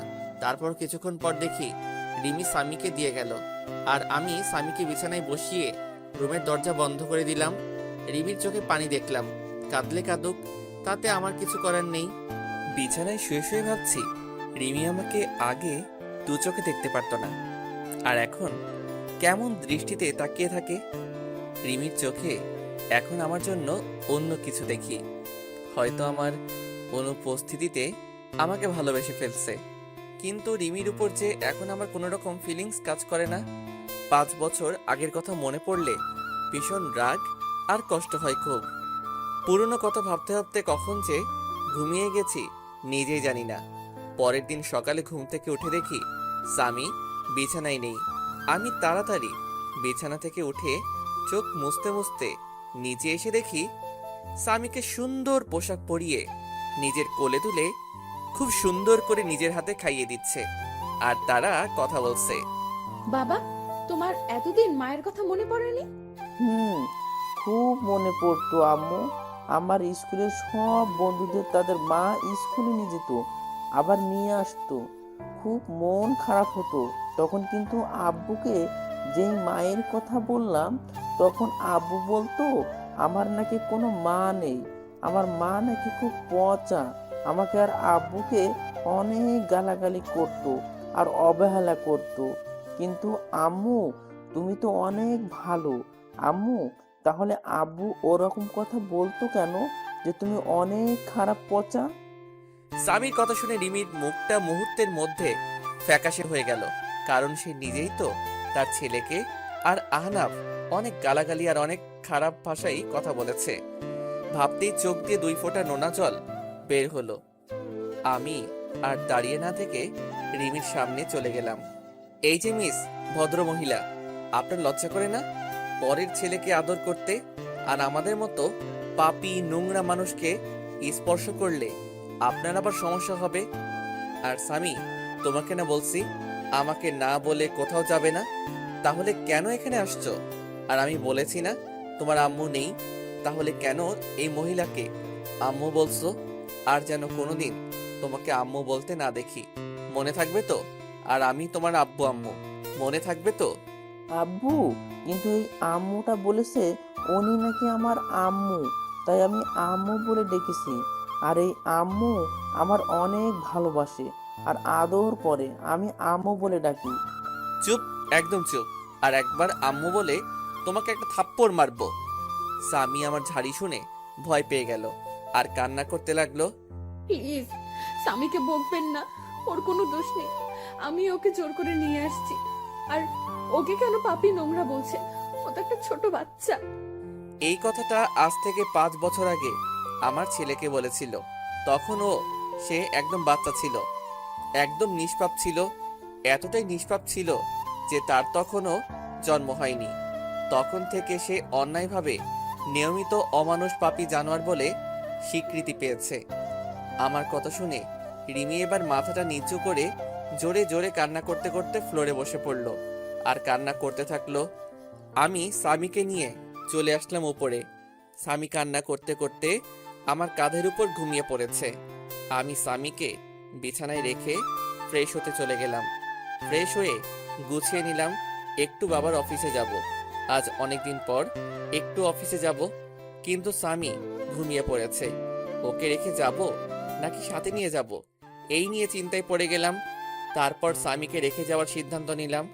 তারপর রুম থেকে বেরিয়ে মায়ের কাছে চলে গেলাম। মা, আমি একটু অফিস যাচ্ছি। স্বামী ঘুমিয়ে আছে, আমি জেগে গেলে তোমার কাছে রাখবে, আর যেন কেউ ওকে স্পর্শ করে না, তাহলে আমার থেকে খারাপ কেউ হবে না। বাবা আহনাফ, তুই এখনো পুরনো কথা ভুলতে পারিসনি। বাবা, আগের সব কথা ভুলে গিয়ে নতুন করে শুরু করা যায় না? মা, আমি চাইলেও কিছু ভুলতে পারবো না, যার জন্য আমার জীবন থেকে 5টা বছর কষ্ট আর অবহেলা কেটেছে। 5 বছর আমার মা বাবার সাথে সম্পর্ক বিচ্ছিন্ন করছে একটা নিষ্পাপ শিশু। তার জন্য 5 বছর মায়ের আদর থেকে বঞ্চিত হয়েছে। কিভাবে সবকিছু ভুলে যাব বলো মা? আমি এখানে আসতে চাইতাম না, শুধু স্বামী তোমাদের দেখবে বলে আসছি এখানে। আর যদি তোমরা মনে করো আমি এসে তোমাদেরকে আবার বিরক্ত করছি, তাহলে একবার বলো, এখনই চলে যাব, আবার চিরদিনের জন্য। না বাবা, যাস না তুই। যেভাবে থাকিস আমরা আর কিছু বলবো না, কিন্তু আমাদের ছেড়ে আর যাস না। আর কত কষ্ট দিবি এই মাটাকে? আমি কোনো কথা না বলে চলে আসলাম ওখান থেকে। তারপর সোজা অফিসে চলে আসলাম। অফিসে সবার সাথে বেশ আড্ডা দিলাম, যারা নতুন স্টাফ তাদের সাথে পরিচয় হয়ে নিলাম। তারপর দুপুরে বসে আছি, লাঞ্চ করার সময় হয়ে গেছে। আমি নিজের ডেস্কে বসে আছি, তখন বাবা আসলো আর বলল, চল আহনাফ, লাঞ্চ করে আসি। কিন্তু আমি যেতে চাইলাম না, শুধু স্বামীর জন্য বাসায় আসলাম। বাবা কলিং বেল বাজালো, কিছুক্ষণ পর মা এসে দরজা খুলে দিল। আমি ভিতরে ঢুকে দেখি সামি আর রিমি দুজনে হেসে হেসে খেলা করছে আর দুষ্টামি করছে। রিমি আমাকে আসতে দেখে রিমি সামির থেকে দূরে সরে গেল, মনে হয় কিছুটা ভয় পাইছে। আমি আর কিছু বললাম না, কারণ এখানে বাবা রয়েছে। আমি চুপচাপ স্বামীকে নিয়ে উপরের রুমে চলে আসলাম। কিছুক্ষণ পর রিমি রুমে আসলো। আপনাকে নিচে ডাকছে দুপুরের খাবার খেতে। সবাই নিচে বসে আছে, অপেক্ষা করছে। আমি খাবো না, ক্ষুধা নাই, বাইরে থেকে খেয়ে নিব। আপনি চলে যান সামনে থেকে। কেন বাইরে খাবেন কেন? আপনার জন্য খাবার রান্না করা হয়েছে তো। এসব ঢং বাদ দেন। এতদিন কোথায় ছিল তোমার এসব ঢং? যত সব ঢং দেখলে বাঁচি না। আর একটা কথা, আপনাকে না বলা হয়েছে স্বামীর থেকে দূরে থাকবেন? কারণ আমি কিছুদিনের জন্য এখানে এসেছি, আবার কিছুদিন পর কাউকে না বলে হঠাৎ করে হারিয়ে যাব। তাই স্বামীর সাথে বেশি কথা বলবেন না, পরে সমস্যা হবে। তখন বারবার আপনার কাছে যাইতে চাইবে, আর সেটা কোনোদিন সম্ভব না। আর বিকালে আমি উকিলের কাছে যাব, কারণ 5 বছর আগে যেই কাজ করতে চেয়েছিলাম সেটা এখন করব। মানে আপনাকে ডিভোর্স দিয়ে চিরদিনের জন্য মুক্ত করে দেব। রিমি এবার দৌড়িয়ে এসে আমার পা জড়িয়ে ধরলো আর বলল, প্লিজ আনাম, একবার আমাকে ক্ষমা করে দাও। আর কষ্ট দিও না, অনেক কষ্ট সহ্য করেছি, আর পারছি না। তুমি যদি চলে যাও তাহলে যাবার আগে আমাকে খুন করে যাবে, কারণ তোমাকে আর আমার ছেলেটাকে ছাড়া আমি বাঁচতে পারবো না। তুমি চলে যাবার আগে আমাকে তোমার হাত দিয়ে খুন করে চলে যাবে, তাহলে আমাকে আর কোনোদিন কষ্ট পেতে হবে না। রিমির কান্না দেখে আমার খুব খারাপ লাগলো, খুব কষ্ট হতে লাগলো। কারণ রিমিকে তো আমি পাগলের মতো ভালোবাসতাম, এখনো ভালোবাসি। কিন্তু আমার রাগ আর অভিমানের কাছে আমার ইগোটা বারে বারে হার মেনে যাচ্ছে। তখন স্বামী আমাদের কাছে আসলো। স্বামী সোজা গিয়ে রিমির সামনে গিয়ে রিমির চোখের পানি মুছে দিচ্ছে। আম্মু, তুমি আব্বুর পা ধরে কান্না করছো কেন? তুমি কেঁদো না আম্মু, আমিও কিন্তু কেঁদে দেব। আর আব্বু, আম্মু তোমার কাছে কিসের জন্য মাফ চাইছে? তুমি আম্মুকে মাফ করে দাও আব্বু। স্বামী, তুমি তোমার দাদু ভাইয়ের কাছে যাও। আর তুই আমার ছেলেটাকে নিজের করে নিয়েছিস, যে তোর হয়ে কথা বলছে তোকে ক্ষমা করে দিতে পারি। তাহলে আমার জীবন থেকে 5 বছর ফিরিয়ে দেই, যেখানে আমি প্রতিনিয়ত অবহেলা পেয়েছি। তোর কারণে আমি 5 বছর মা বাবার থেকে দূরে থেকেছি। তোর কারণে মায়ের কাছ থেকে যে অবহেলা পেয়ে প্রতি রাতে কান্না করেছি, কষ্টে বুক ফেটে চিৎকার করে কান্না করতাম। দিতে পারবি সেই চোখের পানি? তোর জন্য আমার ছেলেটা 5 বছর মায়ের আদর থেকে বঞ্চিত হয়েছে। ফিরিয়ে দিতে পারবি আমার জীবনের সবচেয়ে কালো অধ্যায় ভুলিয়ে দিতে? রিমি কোনো কথা না বলে ফ্লোরে বসে বসে কান্না করছে। আমি রুম থেকে চলে আসলাম বাইরে, তারপর স্বামীকে নিয়ে বাসা থেকে বের হয়ে গেলাম। ভীষণ রাগ হচ্ছে রিমির উপর। যখন আমাদের ছেলে গর্ভে ছিল তখন মনে ছিল না এসব কথা? যত সব আহ্লাদ খানি দেখলে বাঁচি না। তারপর সোজা ভালো একটা উকিলের কাছে আসলাম, যেন 20 দিনের মধ্যে ডিভোর্স পেপার রেডি করতে পারে। তারপর উকিলের সাথে সব কথা বলে বাইরে চলে আসলাম। রাত 9টার সময় আমি আর স্বামী বাইরে থেকে কিছু খাবার খেয়ে রাতে বাসায় আসলাম, কারণ স্বামীকে আবার বেশি রাত পর্যন্ত বাইরে রাখা যাবে না। তাই বাসায় চলে আসলাম। বাসায় এসে রুমে একটু রেস্ট নিচ্ছি, তখন রিমি আসলো আমার রুমে। আম্মু রাতের খাবার খাওয়ার জন্য ডাকছিল, আপনি আসবেন না? না, আমি আর স্বামী বাইরে থেকে খেয়ে এসেছি, এখন আমরা কেউ ডিনার করব না। আর আপনাকে না মানা করছি আমাদের উপর কোনো রকম অধিকার ফলাবেন না, তাও আপনার লজ্জা করে না? কেন বারবার নীল লজ্জের মতো আমার রুমে আসেন? হ্যাঁ? রিমির চোখ দুইটা পানিতে টলমল করছে, এখনই মনে হয় পানি ছেড়ে দেবে। স্বামীকে কেন বাইরে খাবার খাওয়ালেন? ও তো এখনো ছোট, বাইরের খাবার খাইলে শরীর অসুস্থ করবে। কেউ একদিন আমাদের বলেছিল রাস্তায় কুকুর, আর রাস্তার কুকুররা বাইরের খাবার খাইলে কিছু হবে না। আর এই 5 বছর আমরা বাইরের খাবার খাই, তাই আপনি বেশি অধিকার না দেখিয়ে নিজে নিজের মতো থাকবে, আর আমরা আমাদের মতো। রিমি এবার কান্না করে দিল, কারণ এখন তার বলার কিছু নেই। কারণ এই কথাগুলো রিমি একদিন আহনাফকে বলেছিল। তাই রিমি আর কিছু না বলে রুম থেকে বের হয়ে গেল। আব্বু, তুমি আম্মুকে সব সময় কাঁদাও কেন? তুমি জানো না, আব্বু আম্মু আমাকে অনেক আদর করে, নিজের হাতে খাইয়ে দেয়, জড়িয়ে অনেক আদর করে আমায়। আব্বু, আমরা এখানে সারা জীবন থাকতে পারি না, আর দাদু ভাইটা অনেক ভালো, খুব আদর করে আমাকে। না আব্বু, আমরা এখানে থাকবো না। যদি এখানে থাকি তাহলে তোমার কাছ থেকে আমাকে আবার আলাদা করে দেবে। আর তুমি কি চাও বাবা যে আমি তোমার কাছ থেকে দূরে সরে যাই?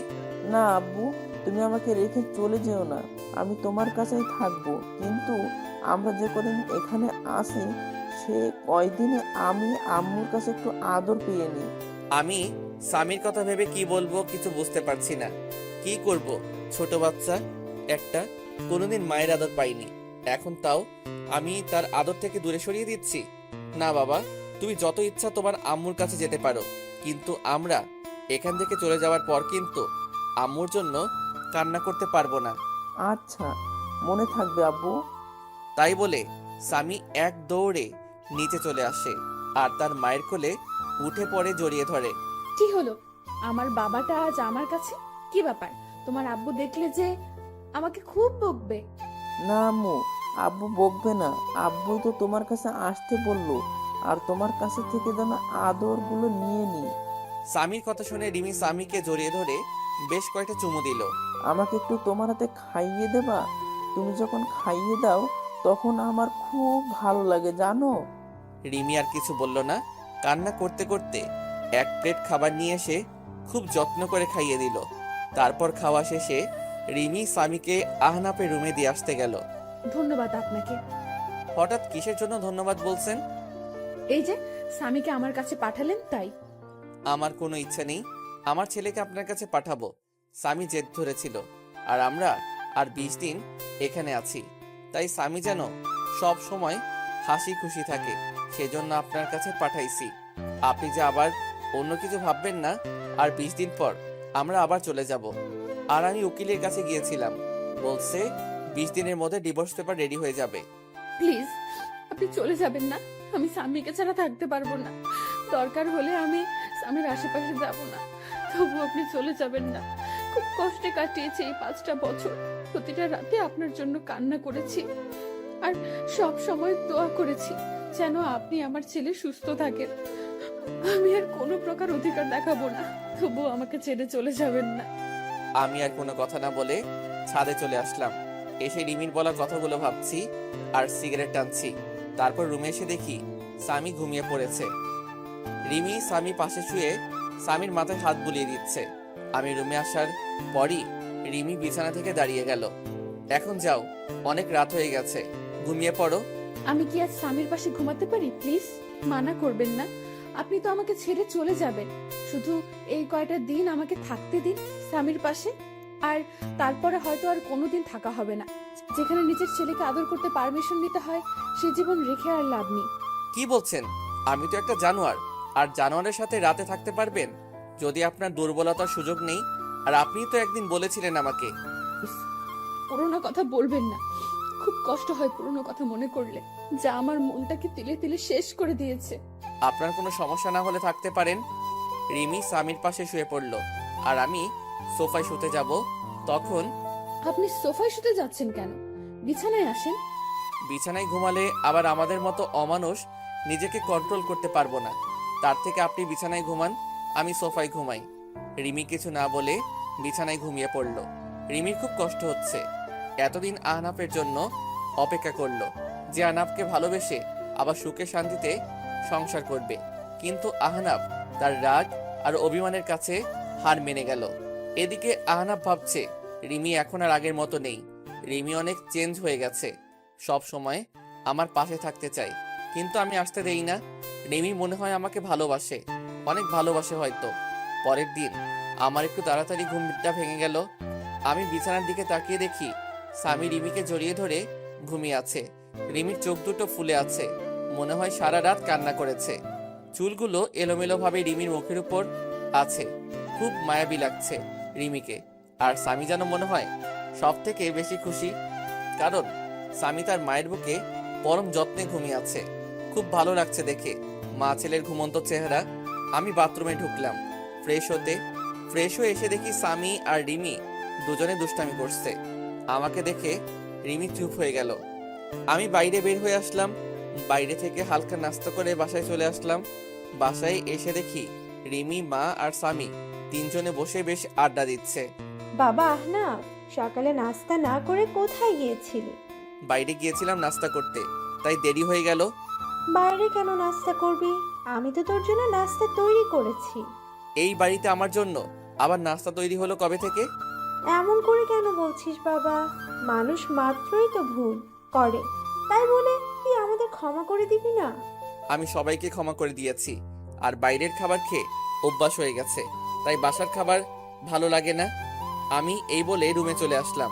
এভাবে কেটে গেল 20 দিন। এই 20 দিনে রিমি আমাকে অনেক ভালোবেসে ফেলছে, তা রিমির আচরণে বুঝতে পারছি। রিমি এই 20 দিন প্রতিদিন আমার রুমে ঘুমাতো। রিমি আর স্বামী বিছানায় আর আমি সোফায় ঘুমাতাম। রিমি আমাকে আগের তুলনায় এখন বেশি কেয়ার করে। কাল বিকালে চলে যাব আবার ঢাকায়। কাউকে কিছু বলিনি কখন যাব। পরের দিন সকালে উঠে চলে গেলাম উকিলের কাছে, ডিভোর্স পেপার নিয়ে বাসায় আসলাম। কিছুক্ষণ পর রিমি আমার রুমে আসলো স্বামীকে নিয়ে। এই যে এটা ধরুন, আপনার চিরমুক্তির ডিভোর্স পেপার, আর আমি বিকেলে রওনা দেব। আমার কথা শুনে রিমির হাস্যোজ্জ্বল চেহারাটা নিমিষেই মলিন হয়ে গেল, আর দৌড়িয়ে এসে আমাকে জড়িয়ে ধরলো। প্লিজ, আপনি এমন কাজ করবেন না, এত বড় অন্যায় করবেন না। আমি আপনাকে ভালোবাসি, পাগলের মতো ভালোবাসি। প্লিজ আমাকে ছেড়ে চলে যাবেন না। দরকার হলে আমাকে নিয়ে চলেন, অন্তত স্বামীর জন্য আমাকে সাথে করে নিয়ে চলেন। না, তা কোনোদিন সম্ভব না, কারণ আমার মনে যে ভালোবাসা ছিল তা অবহেলায় পরিপূর্ণ হয়ে গেছে। এখন আর চাইলেও সে অবহেলাকে মুছে ফেলা যাবে না। আমি আপনার পায়ে ধরি, আমাকে রেখে যাবেন না। খুব ভালোবাসি আপনাকে, স্বামীকে। স্বামীকে আমার কাছ থেকে দূরে সরিয়ে দেবেন না। আর আপনি যদি আমাকে ছেড়ে চলে যান, তাহলে আপনি যদি কোনোদিন ফিরে আসেন, তাহলে সেদিন শুনবেন রিমি বলে এই পৃথিবীতে আর কোনো হতভাগা মা থাকে না। চিরদিনের জন্য চলে যাব না ফেরার দেশে, তখন আর কাউকে বিরক্ত করব না। রিমির এমন কান্না দেখে আমার বুকের ভিতর ভীষণ ব্যথা অনুভব করলাম। রিমি পাগলের মতো আমার পা ধরে কান্না করতে লাগলো। আমি রিমির থেকে ছাড়িয়ে ছাদে চলে আসলাম আর ভাবতে থাকলাম এখন আমি কি করব। একদিকে রিমির ভালোবাসা, অন্যদিকে মা বাবা, আর স্বামীকে তার মায়ের থেকে বঞ্চিত করা। কি করব কিছুই ভেবে পাচ্ছি না। আর যদি রিমি সত্যি সত্যি কিছু করে ফেলে, তখন স্বামীকে কি উত্তর দেব? সারা জীবন স্বামীর কাছে অপরাধী হয়ে থাকবো। আমি আর কিছু ভাবতে পারছি না। ব্যাগপত্র গুছিয়ে বাস স্ট্যান্ডে চলে আসলাম। আসার সময় মা আর রিমি পাগলের মতো কান্না করছিল। কাউকে ছেড়ে আসতে ইচ্ছে করছিল না। বাসের জন্য বাস স্ট্যান্ডে বসে আছি, তখন হঠাৎ করে ফোনটা বেজে উঠলো। ফোন হাতে নিয়ে দেখি বাবার নাম্বার। আমি ফোনটা রিসিভ করলাম। তারপর বাবা যা বলল সেটা শোনার জন্য আমি কোনো আশা করিনি। বাবা আহনাফ, তুই যেখানে থাকিস তাড়াতাড়ি হাসপাতালে চলে আয়। কেন বাবা, কি হয়েছে? মায়ের কি কোনো কিছু হয়েছে? না, তুই চলে যাওয়ার রিমি পাগলের মতো চিৎকার করে কান্না করছিল। তারপর রিমি দৌড়ে তার রুমে গিয়ে দরজা আটকিয়ে দেয়। রিমি আত্মহত্যার চেষ্টা করছিল। তুই তাড়াতাড়ি হাসপাতালে চলে আয়। তাই বলে বাবা ফোন কেটে দিল। আমি বাবার কথা শুনে বাস স্ট্যান্ডে একটা বেঞ্চে বসে পড়লাম। রিমি সেদিন বলেছিল যে আমি যদি চলে যাই তাহলে সে এই পৃথিবী থেকে চিরদিনের জন্য চলে যাবে, কিন্তু আমি রিমির কথা বেশি একটা গুরুত্ব দেইনি। রিমির কথা ভাবতে ভাবতে চোখ দিয়ে কয়েক ফোঁটা পানি বের হলো। আমি তাড়াতাড়ি ব্যাগ নিয়ে আমি আর স্বামী সোজা হাসপাতালে চলে আসলাম। হাসপাতালে এসে দেখি মা আর বাবা বসে আছে। আমি যাওয়া মাত্রই মা আমাকে একটা ঠাস করে চড় মারলো। তোর জন্য মেয়েটা আর কত কষ্ট পাবে, তুই এত পাষাণ কিভাবে হলি? এখন তোকে আমার ছেলে বলতেও ঘৃণা করছে। একজন মায়ের কাছ থেকে তুই তার বাচ্চা নিয়ে দূরে চলে যাচ্ছিস। তুই জানিস এটা কোনো মা সহ্য করতে পারবে না। মেয়েটা প্রতি রাতে তোর জন্য কত কান্না করেছে জানিস?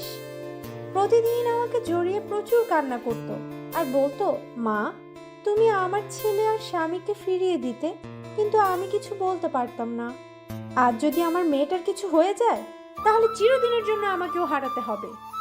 আমি মায়ের কথা শুনে মাথা নিচু করে কান্না করছি। প্রচুর কষ্ট হচ্ছে রিমির এই অবস্থা দেখে। আজ যদি রিমির কিছু হয়ে যায়, তাহলে আমি সারা জীবনে নিজেকে ক্ষমা করতে পারবো না। আর স্বামীকে কি বলবো আমার জন্য তার এই পৃথিবী থেকে চলে গেছে? খুব কান্না পাচ্ছে। বাবাকে জড়িয়ে কান্না করতে থাকলাম। কিছুক্ষণ পর ডাক্তার বের হয়ে আসলো। আমি দৌড়িয়ে ডাক্তারের কাছে গেলাম। ডাক্তার, আমার রিমি এখন কি রকম আছে? কি হলো ডাক্তার সাহেব, কথা বলছেন না কেন? কি হয়েছে আমার রিমির? দেখুন, আমরা আমাদের বেস্ট চেষ্টা করছি, কিন্তু জ্ঞান না ফেরা পর্যন্ত কিছু বলতে পারছি না। আমি কি একটু দেখা করতে পারি রিমির সাথে? না, এখন দেখা করা সম্ভব না। জ্ঞান ফিরলে কেবিনে দেওয়া হবে, হলেই তখন দেখা করতে পারবে। আমি স্বামীকে জড়িয়ে ধরে কান্না করে দিলাম। আমি যদি রিমিকে মেনে নিতাম তাহলে আজ এই দিনটা দেখতে হতো না। আজ আমি আমার অভিমান আর ইগোর জন্য রিমিকে চিরতরে হারিয়ে ফেলবো। না, এ হতে পারে না। রিমি আমাকে ছেড়ে চলে যেতে পারে না। আমি আস্তে আস্তে মায়ের কাছে গেলাম। মায়ের সামনে হাঁটু গেড়ে বসে পড়লাম। মা, আমাকে তুমি ক্ষমা করে দাও। আজ আমার জন্য রিমির এই অবস্থা। খুব কষ্ট হচ্ছে মা। মা, তুমি রিমিকে বলো তোমার স্বামী তোমার কাছে চলে এসেছে। তুমি রিমিকে উঠতে বলো মা। মা আমার মাথায় হাত বুলিয়ে দিয়ে বলল, কিচ্ছু হবে না তো, রিমির দেখিস সব ঠিক হয়ে যাবে। এভাবে কান্না করিস না, শক্ত হ বাবা। 17 ঘন্টা পর রিমির জ্ঞান ফিরল আর রিমিকে পাশের একটা কেবিনে শিফট করলো। তারপর ডাক্তার সাহেব আমাদের একজন একজন করে দেখা করতে গেল। প্রথমে মা দেখা করতে গেল। কিছুক্ষণ পর মা বের হয়ে আসলো। তারপর আমি আর স্বামী গেলাম রিমির কাছে। রিমি আমাকে দেখে মুখ অন্যদিকে ঘুরিয়ে নিল। আমি গিয়ে রিমির একটা হাত আমার হাতের মুঠোয় মধ্যে করে শক্ত করে ধরলাম। তুমি চিরদিনের জন্য চলে যেতে চাইছিলা, তাই না? তুমি চলে গেলে তোমার ছেলের মা হবে কে? তোমার ছেলেকে আদর করবে কে? তুমি চলে গেলে স্বামী মা বলে কাকে ডাকবে? তুমি চলে গেলে এ অমানুষকে মানুষ করবে কে? আমাদের কথা একবারও ভাবলে না তুমি? তুমি চলে গেলে আমার মা বাবাকে দেখে রাখবে কে? একবারও আমাদের কথা ভাবলে না তুমি? আমি চলে গেলে কারোর কি এসে যায়? ছেলে থাকতে ছেলেকে ঠিক মতো কাছে টানতে পারি না, স্বামী থাকতে আমি একজন স্বামী হারা। তাই আমি আর বাঁচতে চাই না। তুমি জানো, তুমি যেদিন আমার দুধের বাচ্চাকে নিয়ে চলে গিয়েছিলে সেদিন আমি মরে যেতে ইচ্ছে করেছিল। আমি আমার নিজের গর্ভের ছেলেকে গালাগালি করছি, প্রতিটা রাতে কান্না করছি যে আমি একজন মা হয়ে কিভাবে আমার সন্তানকে অবহেলা করেছি। তাই আমি আর বেঁচে থাকতে চাই না, যেখানে সব থাকতেও আমি একজন হতভাগী। এই যে তোমার স্বামী আর তোমার ছেলে তোমার কাছে ফিরে এসেছে, আর কোনোদিন তোমাকে ছেড়ে যাব না, আর তোমার কাছ থেকে তোমার ছেলেকে আলাদা করব না। এখন থেকে এই দুটো অমানুষকে মানুষ করার দায়িত্ব তোমাকে দিলাম। কি পারবে না মানুষ করতে?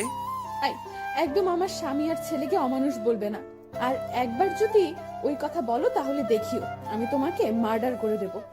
ওকে মহারানী, আর বলবো না। কিন্তু একটা বিষয়ে আমাকে খুব ভাবাচ্ছে। কি বিষয়ে ভাবছো? তুমি দেখি আমার স্বামীটাকে নিয়ে এত চিন্তা করছে। বিষয়টা হলো, তুমি কি খেয়ে আত্মহত্যা করতে গেছিলে যে বেঁচে গেলে? শুনলাম নাকি ফিনাইল খেয়েছিলে। ফিনাইল খাইলে কেউ মরে নাকি? বাথরুমের হারপিক খাইলে মনে হয় এত সময় সোজা উপরে উঠে যেতে। আচ্ছা, সমস্যা নেই। এবার থেকে আত্মহত্যা করতে চাইলে আমাকে বলবে, আমি হারপিক নিয়ে আসবো।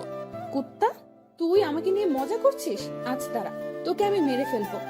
তাই বলে রিমি আমাকে মারতে লাগলো। তারপর রিমিকে আমি জড়িয়ে ধরলাম আর রিমিও আমাকে শক্ত করে জড়িয়ে আমার বুকে মাথা রাখলো। মনে হচ্ছে রিমি তার সবচেয়ে নিরাপদ জায়গা পেয়ে গেছে। আমি রিমির মাথা উঠিয়ে রিমির কপালে একটা চুমু খেলাম। তারপর রিমি আবার আমাকে জড়িয়ে ধরলো। আব্বু, তুমি আমাকে জড়িয়ে না ধরে আম্মুকে জড়িয়ে আসো কেন? আমাকে জড়িয়ে ধরো, নাইলে আমি দাদু ভাইকে সব বলে দেবো কিন্তু। তারপর রিমি আমাকে ছেড়ে দিয়ে স্বামীকে কোলে তুলে নিয়ে পাগলের মতো দুই গালে, কপালে, নাকে ইচ্ছে মতো চুমু খেতে লাগলো। আমি মা ছেলের ভালোবাসা দেখছি। তারপর রিমি আমার দিকে হাত বাড়িয়ে দিল। তারপর রিমি এক পাশে স্বামীকে জড়িয়ে ধরলো আর আমাকে অন্য পাশে জড়িয়ে ধরে রিমি কান্না করে দিল। রিমি আমাকে তার বুক থেকে এক ঝাটকায় সরিয়ে দিল। আপনি কে আর আমাকে জড়িয়ে ধরে আছেন কেন? বলেন, কে আপনি যে আমার ছেলেকে জড়িয়ে ধরে আছেন কেন? কি বলছো এসব? ফান করো না তো। আজ প্রথম আমি আমার বউকে জড়িয়ে ধরলাম, আর তুমি আমাকে সরিয়ে দিলে কেন? জড়িয়ে ধরতে পারি, তবে একটা শর্ত আছে। শর্তটা মানতে পারলে তোমাকে অনেকগুলো প্রাপ্তি দেব।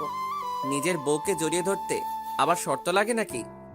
হুম, আমাকে জড়িয়ে ধরতে হলে একটা শর্ত মানতে হবে। বলেন মহারানী, কি শর্ত আপনার? আমাকে এখন এখানে প্রপোজ করতে হবে, আর তা না হলে আমাকে আর জড়িয়ে ধরতে পারবে না। যদি প্রপোজ করি তাহলে তুমি আমাকে মারবে না তো, আর গালাগালি দিতে পারবে না? রিমি আমার কথা শুনে হাসি মাখা মুখটা নিমিষেই কালো হয়ে গেল। কারণ আগে যখন রিমিকে প্রপোজ করতাম তখন রিমি আমাকে গালাগালি করত। আমি আর কথা না বাড়িয়ে রিমির সামনে হাঁটু গেড়ে বসে পড়লাম। কিন্তু এখন ফুল কোথায় পাবো? তখন মনে পড়ে গেল স্বামীর কথা। স্বামীকে 2 হাত দিয়ে উঁচু করে রিমির সামনে ধরলাম। হবে কি তুমি আমার দিনের সূর্য, যা আমার জীবনকে আলোকিত করবে? হবে কি তুমি আমার ওই পূর্ণিমার চাঁদ, যে আলোকিত করবে আমার রাত?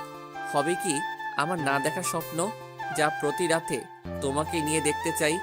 হবে কি আমার ছেলে স্বামীর আম্মু? এই প্রথম কোনো ছেলে দিয়ে প্রপোজ করা দেখলাম। আমি তোমার ছেলের আম্মু হব। তাই বলে স্বামীকে কোলে তুলে নিল রিমি। এখন কি আমার বউটাকে একটু জড়িয়ে ধরতে পারি? না, এখন হবে না। স্বামী আছে এখানে। আগে বাসায় যাব, তারপর তোমাকে সব সময় বুকে শক্ত করে জড়িয়ে ধরে রাখবো, যেন আমাকে আর কষ্ট দিয়ে চলে যেতে না পারো। কে বলল আমি আমার সুইট বউটাকে রেখে চলে যাব? রিমির নাক টেনে বললাম। তারপর রিমি আর স্বামীকে 2 হাত দিয়ে দুজনকে জড়িয়ে ধরলাম। রিমি যেন আমার বুকের সাথে মিশে যেতে চাইছে। এই রিমি, হুম, আই লাভ ইউ সোনা। আই লাভ ইউ টু জান। তারপর হঠাৎ করে দরজায় ঠক ঠক আওয়াজ আসলো। আমি রিমিকে ছেড়ে দিলাম। দেখি মা, বাবা আর ডাক্তার কেবিনে আসলো। ডাক্তার রিমিকে একটু চেক আপ করে বলল আগামীকাল রুগীকে নিয়ে যেতে পারেন। তাই বলে ডাক্তার চলে গেল। কি ব্যাপার, আমার মেয়েটাকে অনেক খুশি খুশি লাগছে আজ। অনেকদিন পর মেয়েটার মুখে হাসি দেখলাম। দোয়া করি যেন তোরা সব সময় এমন খুশি হয়ে সুখে শান্তিতে ঘর সংসার কর। রিমি মায়ের কথা শুনে কিছুটা লজ্জা পেল। কিছুক্ষণ পর একটা মহিলা এসে রিমিকে জড়িয়ে ধরে কান্না করে দিল। রিমিও সেই মহিলাকে জড়িয়ে ধরে অঝোর ধারায় কান্না করে দিল। আমি আস্তে আস্তে বাবার কাছে গেলাম। বাবা, এই মহিলাটা আবার কে? একে তো কোনোদিন দেখিনি। আরে বলদের বাচ্চা বলদ, এটা রিমির মা, তোর একমাত্র শাশুড়ি আম্মা হয়। কি? আগে বলবে তো যে ইনি আমার শাশুড়ি হয়। আসলে রিমির মাকে কোনোদিন দেখিনি, তাই চিনতে পারছি না। আমি তাড়াতাড়ি গিয়ে রিমির মার পা ধরে সালাম করলাম। রিমির মা আমাকে দেখে কান্না করে দিল। তারপর কিছুক্ষণ গল্প করে সবাইকে বাসায় পাঠিয়ে দিলাম। মায়ের সাথে স্বামীকেও বাসায় পাঠিয়ে দিলাম। আমি সারা রাত রিমির পাশে থাকবো, তাই সবাইকে বাসায় পাঠিয়ে দিলাম। এই, তোমার ক্ষুধা পেয়েছে না? না, আমার ক্ষুধা নাই। তবে কেউ যদি আমাকে নিজের হাতে খাইয়ে দিত তাহলে একটু খাইতাম আর কি। এত ঢং না করে সোজাসুজি ভাবে বললেই হতো। কি আমি ঢং করছি? দাঁড়া, ওখানে আমি আসছি। আমি আর দাঁড়িয়ে না থেকে বাইরে এসে কিছু খাবার আর ফলের জুস কিনে রিমির কাছে আসলাম। তারপর রিমির হাত ধরে রিমিকে উঠালাম। তারপর একটু একটু করে খাইয়ে দিলাম। আমি রিমিকে খাওয়াচ্ছি আর রিমি আমার দিকে এক দৃষ্টিতে আমার দিকে তাকিয়ে আছে, আর চোখ দিয়ে টপ টপ করে পানি পড়ছে। আমি রিমির চোখে পানি মুছিয়ে দিলাম। এই পাগলি, কাঁদছো কেন তুমি? তুমি যদি আমার উপর রাগ করো আবার চলে যাও, আমি সেদিন সত্যি সত্যিই মরে যাব। দূর পাগলি, কোথাও যাব না তোমাকে ছেড়ে। খুব ভালোবাসি তো পাগলিটাকে, তাই আর ছেড়ে যাব না। তারপর রিমি আমাকে একটু খাইয়ে দিল। তারপর রিমির বেডের পাশে একটা এক্সট্রা বেড আছে। আমি রিমির কপালে একটা চুমু দিয়ে পাশের বেডে ঘুমাতে যাব। তখন রিমি বলল, কোথায় যাচ্ছ তুমি? কেন, আমি ঘুমাবো তো, তুমি ওখানে ঘুমাও, আমি এখানে ঘুমাই। রিমি এবার রাগ করে কোনো কথা না বলে মুখটা অন্যদিকে ঘুরে বসে পড়ল। আমি রিমির কাছে গিয়ে রিমিকে আমার দিকে ফিরিয়ে বললাম, এই পাগলি, রাগ করছো কেন? হঠাৎ করে মুখটা বাংলা পাঁচের মতো করলে কেন? রিমি আমাকে জড়িয়ে ধরে আহ্লাদি কণ্ঠে বলল, আমার সাথে আমার বেডে ঘুমাবে তুমি? খুব জড়িয়ে ধরে ঘুমাতে ইচ্ছে করছে। তোমার বুকে একটু মাথা রেখে ঘুমাতে দিবা? তারপর পাগলিটাকে বুকে জড়িয়ে ধরে ঘুমিয়ে পড়লাম। পাগলিটা আমার জড়িয়ে ধরে মনে হলো রিমি আজ পৃথিবীর সবচেয়ে খুশি। তার পরের দিন সকালে ঘুম থেকে উঠে দেখি রিমি রাতের মতো জড়িয়ে ধরে ঘুমিয়ে আছে, কিন্তু রাতের থেকে এখন বেশি শক্ত করে জড়িয়ে শুয়ে। তারপর রিমির কপালে একটা চুমুকে যেই উঠতে যাব, তখন রিমি উঠতে দিল না। তুমি কখন জাগলে? আমি তো দেখলাম তুমি ঘুমিয়েছিলে। আমি অনেক আগে উঠেছি, কিন্তু ডাকিনি, কারণ আজ সারা দিন তোমার বুকে শুয়ে থাকবো।